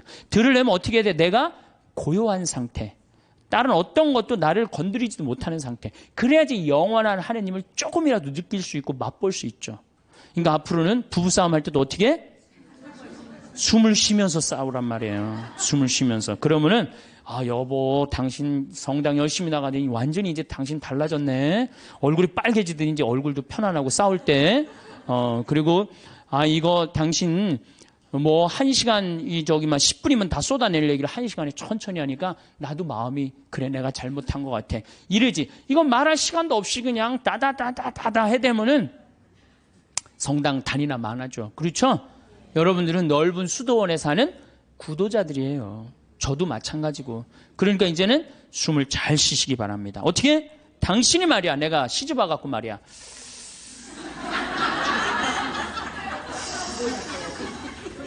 해준 게 뭐가 있어? 이러면은요, 부부싸움 100번 할 거요, 2번도 안 합니다. 자식한테 100번 싸울 거, 1번도 안 싸우게 돼요. 그래야지 마음에 평화가 오는 거예요. 평화는 저절로 찾아오는 게 아니에요. 수많은 과정 끝에, 맨 끝에 누가 기다리고 있어? 평화가 기다리고 있는 거예요. 평화가.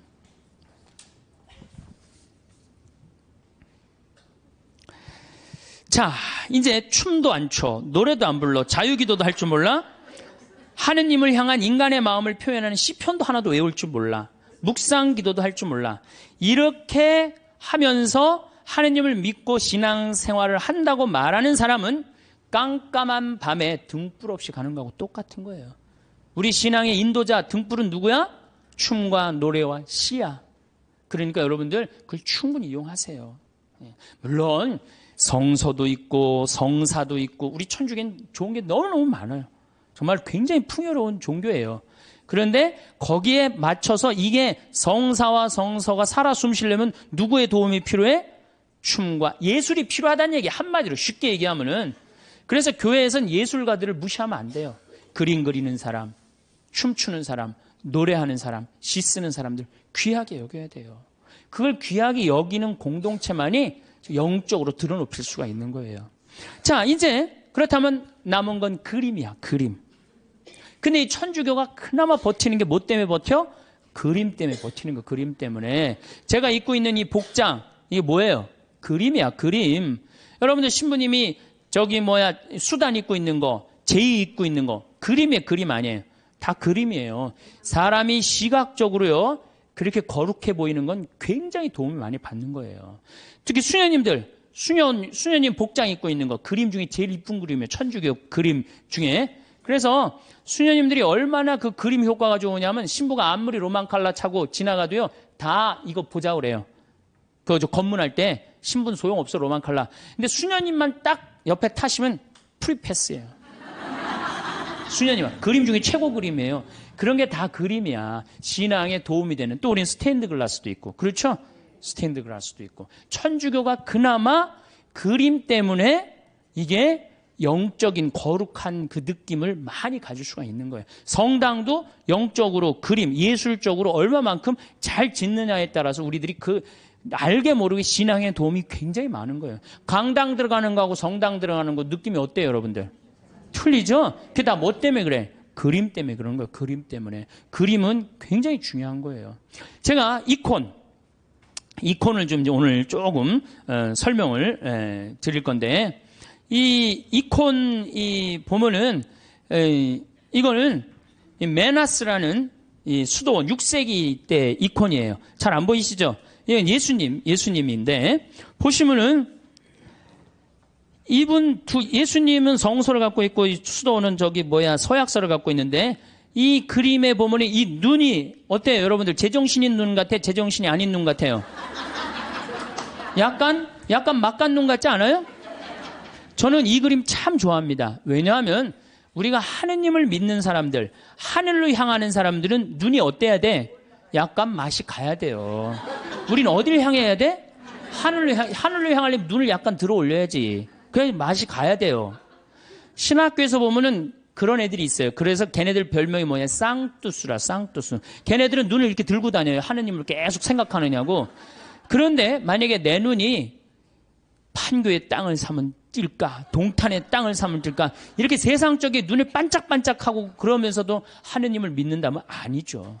우리는 이미 어디를 향하는 사람들이야? 하늘을 향하는 사람이야. 정말로 먼 데를 보는 눈이어야 돼요. 그래서 눈이 이렇게 맛이 간 거예요. 이게 굉장히 좋은 의미가 있는 거예요. 또 예수님이 이 수도원 원장 어깨에 어떻게 손을 얹고 있죠. 이게 뭐냐 하면은 친구야, 친구. 여러분들 친한 친구끼리 어떻게 하지? 어깨 동무하죠? 예수님 우리 어깨 동무. 이게 루브르 박물관에 있는 이콘이에요. 어깨, 나의 친구가 되어주시는 예수님. 얼마나 좋아요. 이 그림만 보고 있어도 그냥 마음이 편안해진단 말이야. 이런 그림이 집에 걸려 있어야지. 근데 내가 가정방문 가면 이런 성화 하나도 안 걸려 있고 어떤 집은 맥주 회사에 그 여자가 막 쫙 이렇게 막 이러는 거 그냥 그런 거 걸려 있어. 그 집이 거룩할 것 같아? 안 거룩할 것 같아요? 내가 신앙생활할 때 우리 가정을 어떻게 꾸미느냐? 그것도 굉장히 중요한 거예요. 그래서 여러분들 이런 이콘 사셔서 걸어놓으세요. 제발. 그 집안을 거룩하게 꾸미는 것도 그것도 그림이에요. 그림. 초도 좋은 것도 사놓고 성모님도 이쁜 성모님 사놓고 거기도 초 켜놓고 이콘도 이게 집에 이 정도 집에 벽에 걸어놔도 돼. 요즘 다 집들이 크더라고. 가정방문 다녀보니까. 얼마나 좋아요. 요거는 돌아온 탕자. 잘 안 보이시죠? 네, 평창에 오세요. 네, 평창에 오면은 이걸 놓고 기도하니까. 이거는 돌아온 탕자예요. 이건 람브란트라는 분의 이건 상테페테르부르크의 카잔 성당에 있는 이콘이에요. 여러분들 이 탕자, 예수님이 탕자 얘기를 했지만 저는 이 탕자가 참 나쁜 놈이라고 생각해요. 아버지가 살아있는데 재산 달라고 그랬잖아요. 그렇죠? 보통 재산은 언제 우리가 달라고 그러죠? 돌아가실 때 달라고 그러는데 살아있을 때 달라고 그래. 살아있을 때 달라고 그러고 어떻게? 이걸 갖고 나가서 흥청망청 썼어요. 그리고 돌아올 때 왜 이 아들이 돌아와요? 배가 고파서 돌아옵니다. 뭐라 그래? 아버지 집에 먹을 거 많은데. 그리고 돌아오는 거예요. 그런데 이 아버지는 그런 아들이 돌아온 것 자체만 해도 좋아요, 안 좋아요? 좋았던 거예요. 그래서 맨발로 쫓아나와갖고 아들을 끌어안는데 이 아버지가 지금 장님이에요. 눈을 감고 있어요. 어떻게? 네가 무슨 죄를 져도 돌아만 온다면 내가 너를 받아주마. 그리고 끌어안아. 눈 감아주마. 얼마나 좋은 그림이에요. 그 다음에 손은 한 손은 엄마 손, 한 손은 아빠 손이야. 아버지의 강인함으로, 어머니의 따뜻함으로 이젠 다시는 너를 세상 밖 죄악으로 난 너를 내보내지 않겠다. 다 끌어안아주는 거예요. 얼마나 이 품에 안겼을 때 얼마나 좋겠어요. 우리도 정말 세상 막 돌아다니다가 아버지 생각나고 돌아오면 아버지가 어떻게 해? 언제든지 이렇게 안아주시고 끌어안아주신단 말이야. 이 띠를 뚫어서 죄 진 사람들 다리는 신발 다 떨어져갖고 그런데도 이 아들을 받아들인단 말이야. 그랬더니 큰아들이 막 화를 내고 어두움 속에서 있어. 여러분들 마음 안에 미움, 질투, 시기가 있다면 여러분은 항상 어디 속에서 살 것 같아요? 어둠 속, 기쁨으로 나올 수가 없어요. 기쁨으로 나올 수가 없어요. 그러니까 우리가 살아가면서 항상 기쁘게 살아야 돼. 기쁘게 살려면 누굴 미워하면은 미워하는 것도 습관이에요. 어떤 사람은 어떤 사람은 신학교 때도 어렸을 때 보면 주위 애들 막 욕했는데 아직도 만나도 욕해. 그 습관이에요, 습관. 근데 사람 안 미워하는 거 습관 들이면요, 세상 편안해요. 사람은 막, 누구는 왜 저러냐, 누구는 왜 저러냐, 그런 거 신경 안 쓰고 살면요, 세상 편안해요. 근데 큰 아들은 그걸 못했기 때문에 어둠 속에 있는 거예요, 어둠 속에. 여러분도 혹시 지금 어둠 속에 계신 분들 혹시 안 계세요? 빨리 빛으로 나오세요. 아버지의 빛으로. 이 그림만 봐도 우리가 기도할 수 있는 거예요. 이 그림만 봐도. 자, 그 다음에 이쪽 그림은 나의 왼편을 바라보시는 예수님이야. 왼편. 예. 이 왼편을 바라보시는 예수님, 이 그림도 전 참 좋아해요. 왜 좋아하냐면은 사람들은요, 항상 오른편을 좋아합니다. 잘생기고, 유명하고, 높고, 권력이 있고, 그런 거 좋죠? 여러분들 혹시 무슨 장관 알고 있다면, 나 그 사람 알아, 나 그 사람 밥 먹어서 무지하게 자랑하잖아요. 그렇죠? 유명한 사람 알고 있으면은, 그리고 멋있고 잘생긴 사람 좋아하게 돼 있어, 사람은 항상. 그런데 인간은 참 묘해요.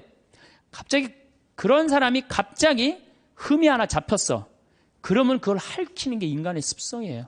끄집어내고.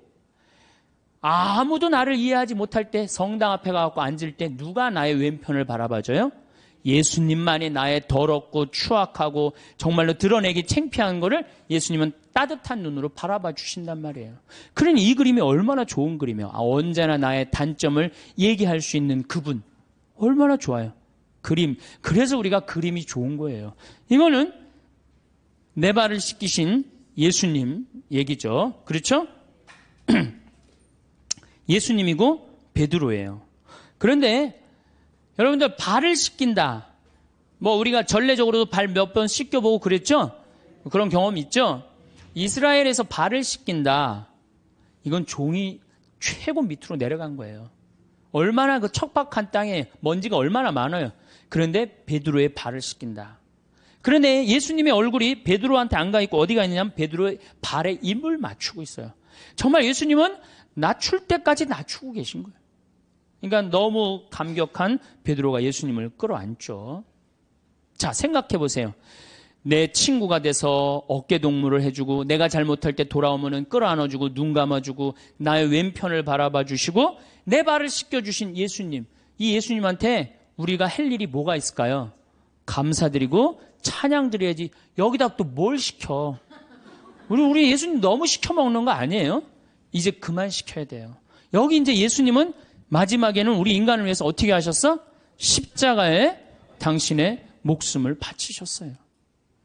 이 예수님께 우리가 경배드리지 않는다면, 우리가 이 예수님께 감사드리지 않는다면, 우리가 이 예수님께 찬양드리지 않는다면 우리가 무슨 신앙인이에요. 우리들은 성당에 나오는 이유가 마음의 평화를 얻기 위해서 나오는 거 아니에요. 이 받은 은혜가 너무 많은 예수님께 감사드리고 찬양드리기 위해서 나온 거예요. 여러분들, 이제는요, 여러분들이 예수를 사랑하시면 좋을 것 같아요. 예수를. 그래서 이제 성가도, 춤도, 노래도, 시도 열심히, 그림도 열심히 하는 그런 사람들이 될 때 우리가 하느님께 다가가는 거예요. 제가 우리 교우들한테 이런 이제 강의를 이제 한 지가 한 2달 정도, 2달 전부터 이런 강의를 제가 시작을 했어요. 왜 이런 강의를 제가 하기 시작을 했느냐면은 지금 이슬람교가 천주교를 앞질렀습니다. 이슬람교가 인구 면에 있어서 이슬람이 훨씬 많아요. 이슬람을 가만히 들여다보니까 철저해요. 신앙생활을 철저하게 해요. 신앙생활을. 근데 천주교를 보니까 점점 더 느슨해져. 막 그야말로 이게 진짜 성당 다니는 사람인지 안 다니는 사람인지 구분도 안 될 정도로 완전히 느슨해지는 거예요. 이렇게 느슨해지다가는 하느님과의 관계가 점점 더 멀어질 수밖에 없어요. 우리도 철저하게 신앙생활, 하느님을 믿는, 우리 신앙 성도들은 하느님을 믿는다는 이유 하나로 어떻게 살으셨어요? 이 순교자성을. 죽는 게 문제가 아니고, 죽는 건 뭐 그냥 죽으면 되는 건데, 어떻게 다 산속으로 다 피해 들어갔어요. 옛날에 다 양반집이 다 믿었죠? 산속으로 들어가면은 출세할 길이 있어요, 없어요? 출세할 길이 없어요. 그래서 100년 동안 출세를 못했어요. 천주교 교우들은 100년 동안 세상에 나오지 못했다고 하느님을 믿는다는 이유 하나로. 하느님을 믿는다는 이유 하나로. 근데 우리는 요즘 자녀들한테 신앙교육을 어떻게 시켜요?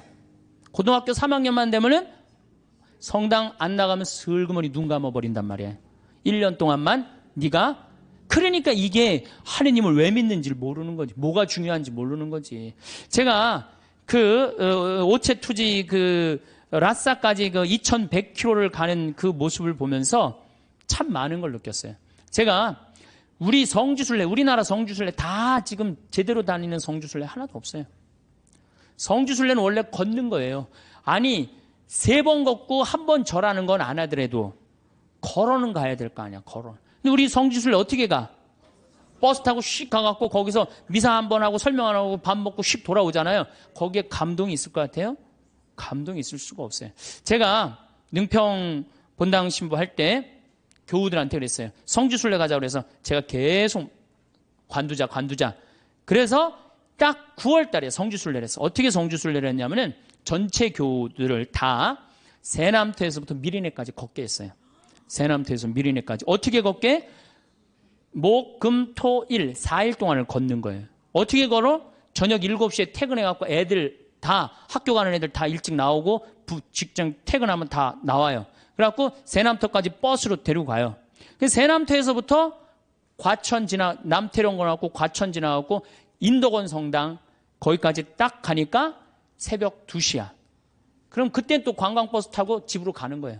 다음날 아침에 일어나갖고 다 출근하고 애들 학교 다 가. 다음날 또 저녁 7시에 인덕원서부터 또 걷는 거예요. 인덕원서부터. 그래갖고 인덕원부터 하우연 성당 해갖고 이 능평 우리 성당 있는 데까지 또 오는 거예요.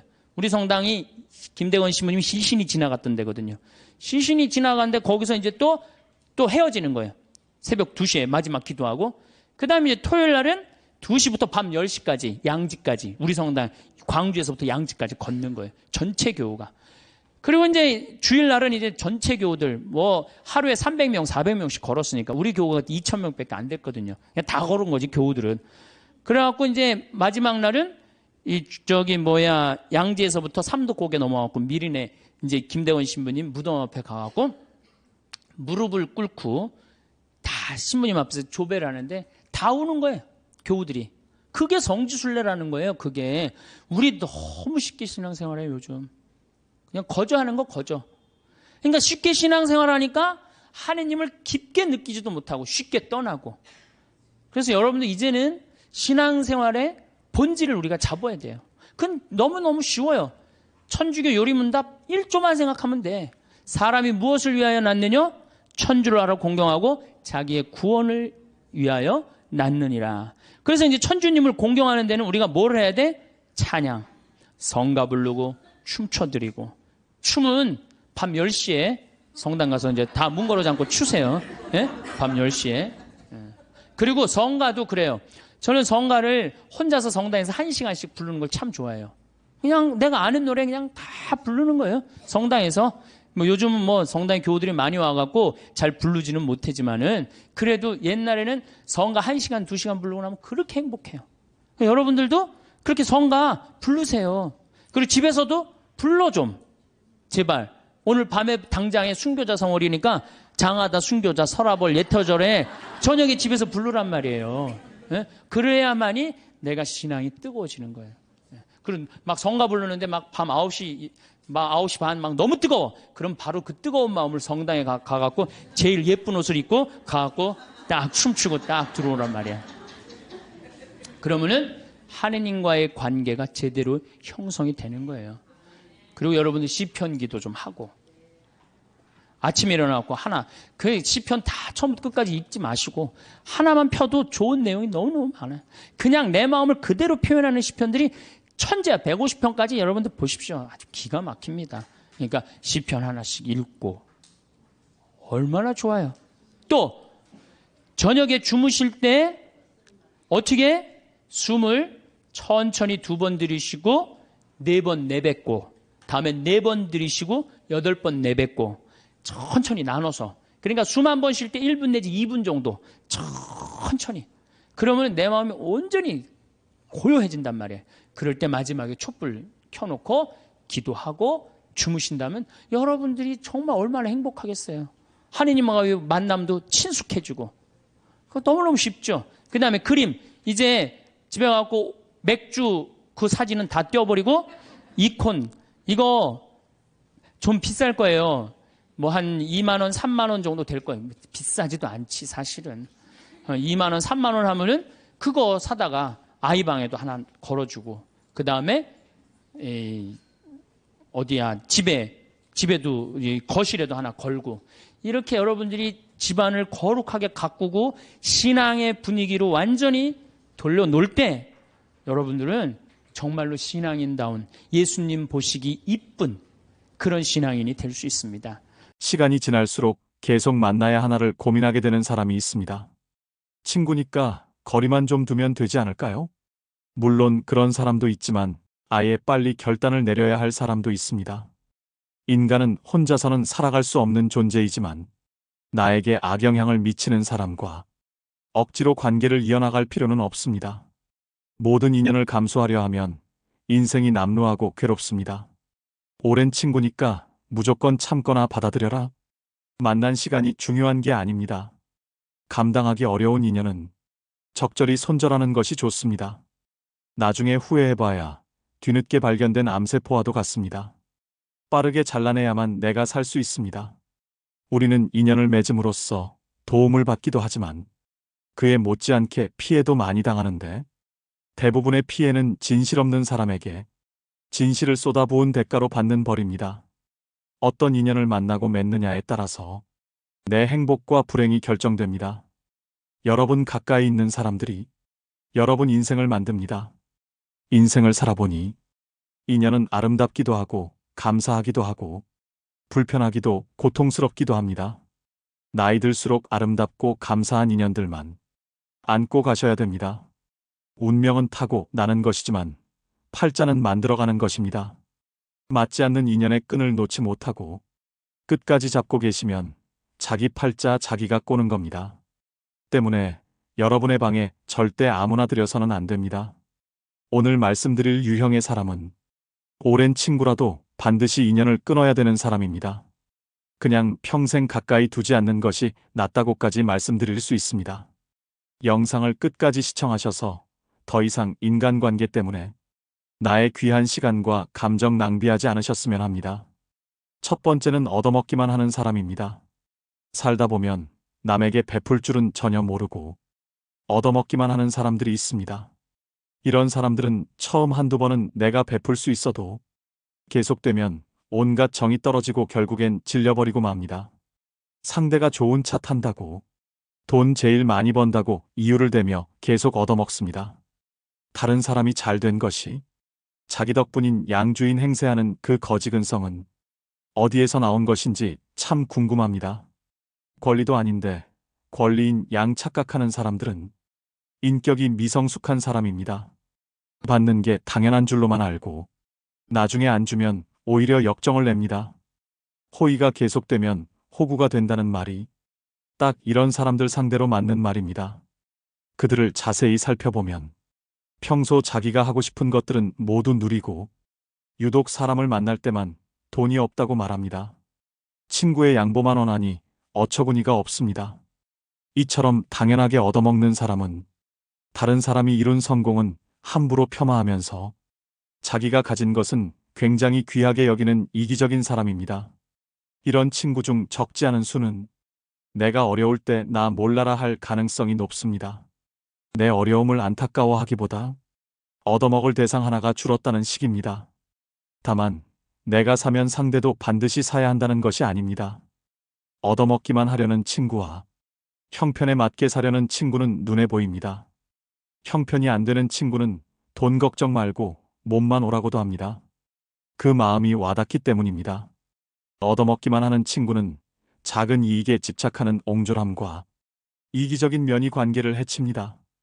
친구를 이용만 한다는 생각에 만남이 짜증스럽습니다. 이런 친구에게 쓰는 돈은 헛돈 쓰는 것과 같습니다. 차라리 어려운 사람에게 기부하는 것이 100번 낫습니다. 얻어먹기만 하고 베풀 줄 모르는 사람은 평생 가도 그 버릇을 못 고칩니다. 이런 사람을 가까이 하면 내 주머니만 가벼워지고 내게는 득될 것이 하나도 없음을 명심하셔야 됩니다. 두 번째는 부정적인 사람입니다. 만날 때마다 우울한 얘기, 힘든 얘기, 불평불만을 쏟아내는 사람입니다. 매번 들어주다 지쳐 해결 방안을 찾아주면 온갖 핑계를 대며 안 돼, 모태를 시전합니다. 새로운 가능성과 희망에 대해 얘기하는 상황에서도 이건 이래서 못한다. 그건 저래서 안 된다. 안 되는 이유들만 늘어놓습니다. 어떻게든 부정적인 흠만 후벼 파는 사람입니다. 즉, 나를 소모해서 자신을 충전시키는 에너지 뱀파이어 유형입니다. 곁에 두게 되면 제일 위험한 인물이라고도 할 수 있는데요. 부정적인 에너지는 반드시 서로 전염됩니다. 이 과정은 나도 모르게 일어나기 때문에 더더욱 알아차리기 힘듭니다.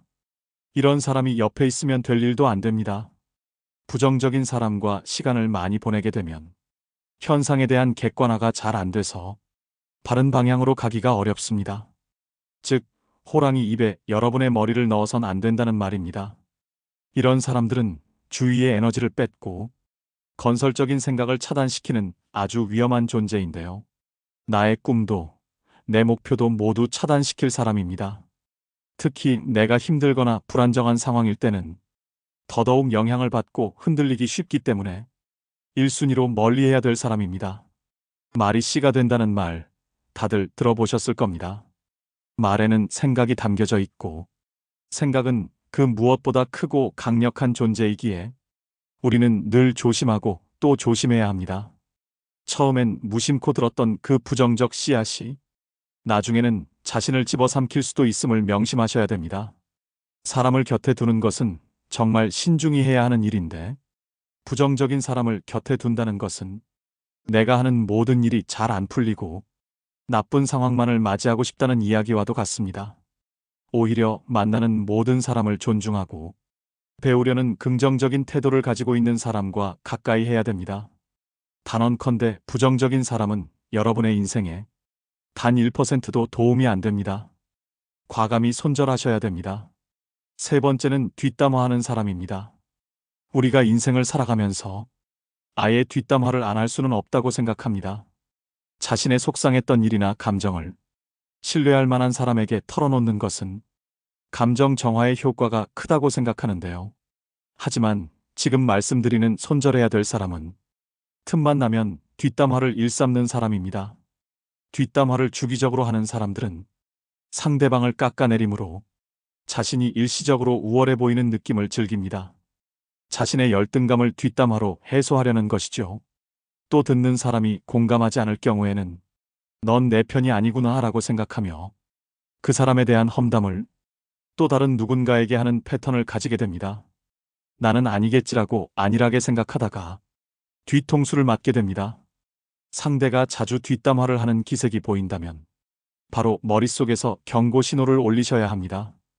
특히 이런 사람들의 가장 큰 문제점은 어디서 전해 들은 이야기를 부풀려서 사실인 양 여기저기 퍼나르고 남의 치부나 약점까지도 전혀 경각심 없이 나불거릴 수 있다는 점입니다. 어렵게 꺼낸 내 비밀 이야기도 다른 사람들에게 고스란히 전달될 수 있다는 점을 명심하셔야 됩니다. 뒷담화 잘하는 친구가 있는 모임에 가보면 자신들의 이야기는 없고 남의 이야기로 시작해 남의 이야기로 끝이 납니다. 만남을 마치고 돌아가는 길에는 허무함만 들고 때로는 부정적인 감정에 사로잡히기도 하지요. 이처럼 지나치게 남의 이야기를 입에 올리고 상대방의 단점만을 콕콕 집어내 험담을 일삼는 사람은 내 정신 건강에 해롭습니다. 이런 사람은 타인을 볼 때 애초에 좋은 점보다는 나쁜 점부터 먼저 보는 사람이기 때문에 가까이 둬서 좋을 것이 하등 없다는 이야기입니다. 손절은 빠를수록 좋고 다들 아시겠지만 사람은 절대 바뀌지 않습니다. 관계를 개선하려는 노력 자체가 에너지 낭비입니다. 뒷담화를 일삼는 사람을 손절하는 것은 사람을 잃는 것이 아니라 내면의 평화를 챙기는 일임을 명심하셔야 됩니다. 네 번째는 가스라이팅을 일삼는 사람입니다. 뱀같이 교활하고 가스라이팅하는 사람을 잘못 만나면 인생 완전히 종치고 파탄납니다. 다른 유형의 사람들은 사람 자체가 악한 것은 아닐 수 있는데 이 유형의 사람들은 애초부터 타인을 조종하려는 악한 의도를 품고 있는 자들인데요. 가스라이터는 우리 일상생활에서 흔히 볼 수 있습니다. 너를 제일 잘 아는 사람은 나야. 다 널 생각해서 그러는 거야. 너 요즘 예민하다. 가스라이터들의 전형적인 화법입니다. 수많은 거짓말과 과장으로 자신에게 의지하게 만들고 다른 사람과의 관계를 끊게 합니다. 자기의 손바닥 위에 놓고 조종할 수 있는 만만한 사람을 호시탐탐 노립니다. 힘든 상황에 처한 사람들이 이들의 먹잇감이 되기 쉽습니다. 이들은 뱀처럼 교활한 속내를 지니고 있어서 본인의 이득을 위해서라면 타인이 어떻게 되든 전혀 상관하지 않고 자기 욕심과 이윤만을 채우기 위해 교묘하게 접근하는데요. 이런 악질인 가스라이터에게 휘둘리게 되면 결국 자기 자신을 믿지 못하게 되고 무능력하게 변하거나 의지가 사라집니다. 이럴수록 가스라이팅 하는 사람에게 더욱 의지하게 되는 것이 문제입니다. 그렇기 때문에 이런 사람들은 잘 알아보시고 단칼에 잘라내셔야 합니다. 다섯 번째는 자기는 급이 다르다는 사람입니다. 오랜 친구의 경우 나이 들수록 사는 형편이 천차만별이 됩니다. 사회적 위치나 부에서 차이가 납니다. 동창 모임에 나가면 이런 차이는 확실히 체감됩니다. 어릴 적 순수했던 시절로 돌아가 이야기를 나누게 되지만 사실 너무 차이가 나면 불편한 것은 사실입니다. 사는 방식이 틀리다 보니 대화가 통하지 않기도 합니다. 이런 경우 친구를 존중하는 마음을 가진 사람들은 티를 내지 않으려고 노력합니다. 자신이 잘 사는 것에 대해 친구가 불편해할까봐, 혹시나 자신이 티 낼까봐 조심합니다. 반면 본인의 형편이 더 낫다고 친구를 깔보고 급을 나누는 사람이 있습니다. 심지어는 한참 즐겁게 대화하다가 이것 봐라라는 듯 친구의 행동을 어처구니 없다며 쳐다봅니다. 직장이었다면 나에게 이렇게 말하지 못한다.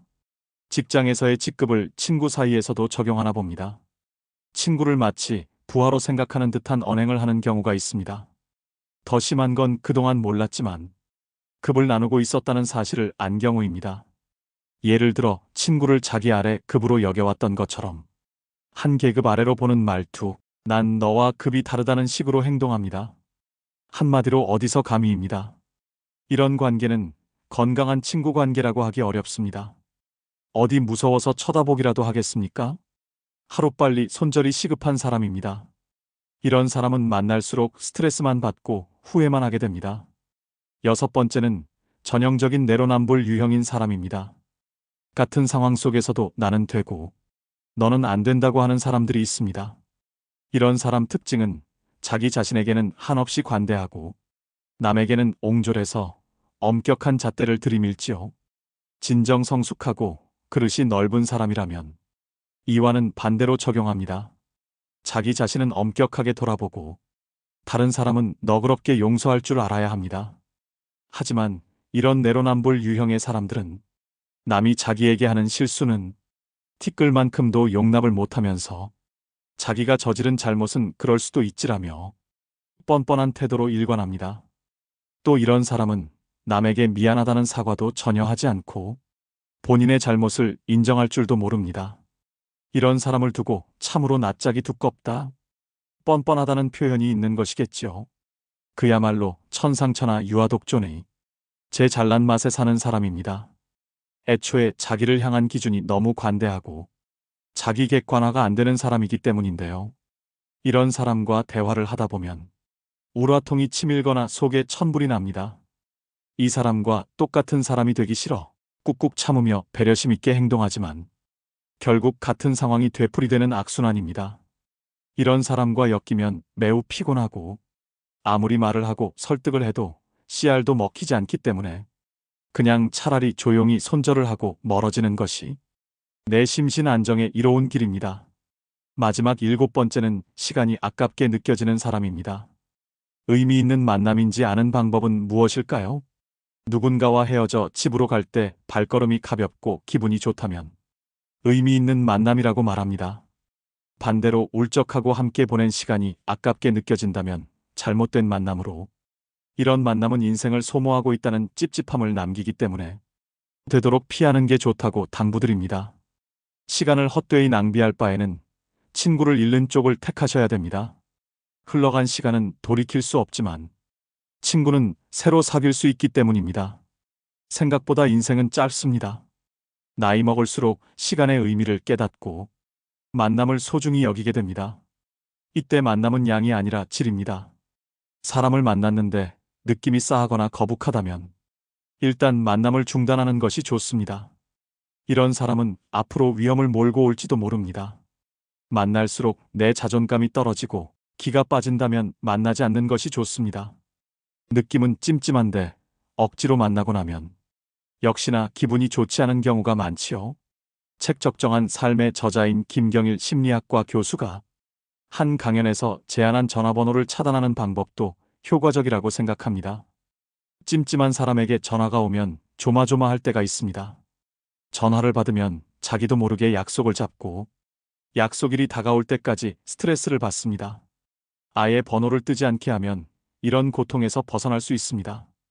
우연히 만나게라도 되면 전화기를 바꾸다가 연락처를 모두 날려버렸다고 하면 됩니다. 이때 절대 구구절절 설명하려 들지 마십시오. 내 마음도 부담스럽고 상대방에게도 들키게 됩니다. 가볍고 간단하게 말하면 됩니다. 죄 지은 사람처럼 행동하고 길게 설명하는 태도는 제발저린 행동입니다. 이런 사람과 애써 만남을 유지하면서 내 소중한 수명을 깎아먹지 마시기 바랍니다. 오늘의 영상 어떠셨나요? 말씀드린 손절해야 되는 사람 유형 7가지는 친구를 떠나서 모든 인간관계에서 통용됩니다. 어릴 때는 인간관계를 정리하고 손절을 하면 세상 큰일이 나는 줄 알았습니다. 그런데 나이가 들수록 내 곁에 나와 잘 맞고 대화가 잘 되는 사람이 있다는 게 감사하다는 생각이 듭니다. 안 맞는 사람들은 하루라도 빨리 끊어내는 것이 내 인생을 윤택하게 만드는 길임을 깨닫습니다. 상처를 받을 것인지 말 것인지, 또 상처를 키울 것인지 말 것인지도 내가 결정합니다. 그 사람의 행동은 어쩔 수 없지만 반응은 언제나 내 몫입니다. 진정한 인연이라면 최선을 다해서 좋은 인연을 맺도록 노력하고 스쳐가는 인연이라 생각되면 무심코 지나쳐버려야 합니다. 그것을 구분하지 못하고 만나는 모든 사람들과 헤프게 인연을 맺어놓으면 쓸만한 인연을 만나지 못하는 대신에 어설픈 인연만 만나게 되어 그들에 의해 삶이 침해되는 고통을 받아야 합니다. 사람의 타고난 성격은 좀처럼 변하지 않으므로 고쳐 쓰기보다는 인연을 바꾸어 쓰는 것이 옳습니다. 즉, 덩굴손 나무는 가까이 두면 감고 올라가 해롭게 함으로 싹을 잘라버려야 함과 같지요. 물론 상대방이 한두 번 잘못했다고 가차없이 손절하라는 것은 아닙니다. 오랜 친구니까 그동안 이해하고 넘어갔던 부분이 많으실 겁니다. 많이 만나보고 심사숙고해서 내리는 결정입니다. 아닌 줄 알면서도 끝까지 붙들고 계시는 분들이 많습니다. 놓을 땐 놓을 줄도 알아야 됩니다. 모든 미련은 시절에 달린 것이며 언제 떠나느냐의 분기점이 다를 뿐입니다. 다스림에는 한계가 있으며 이를 분별하는 것이 통찰력이지요. 오늘의 영상이 인간관계에 있어 통찰력을 기르는 시간이 되셨길 바랍니다.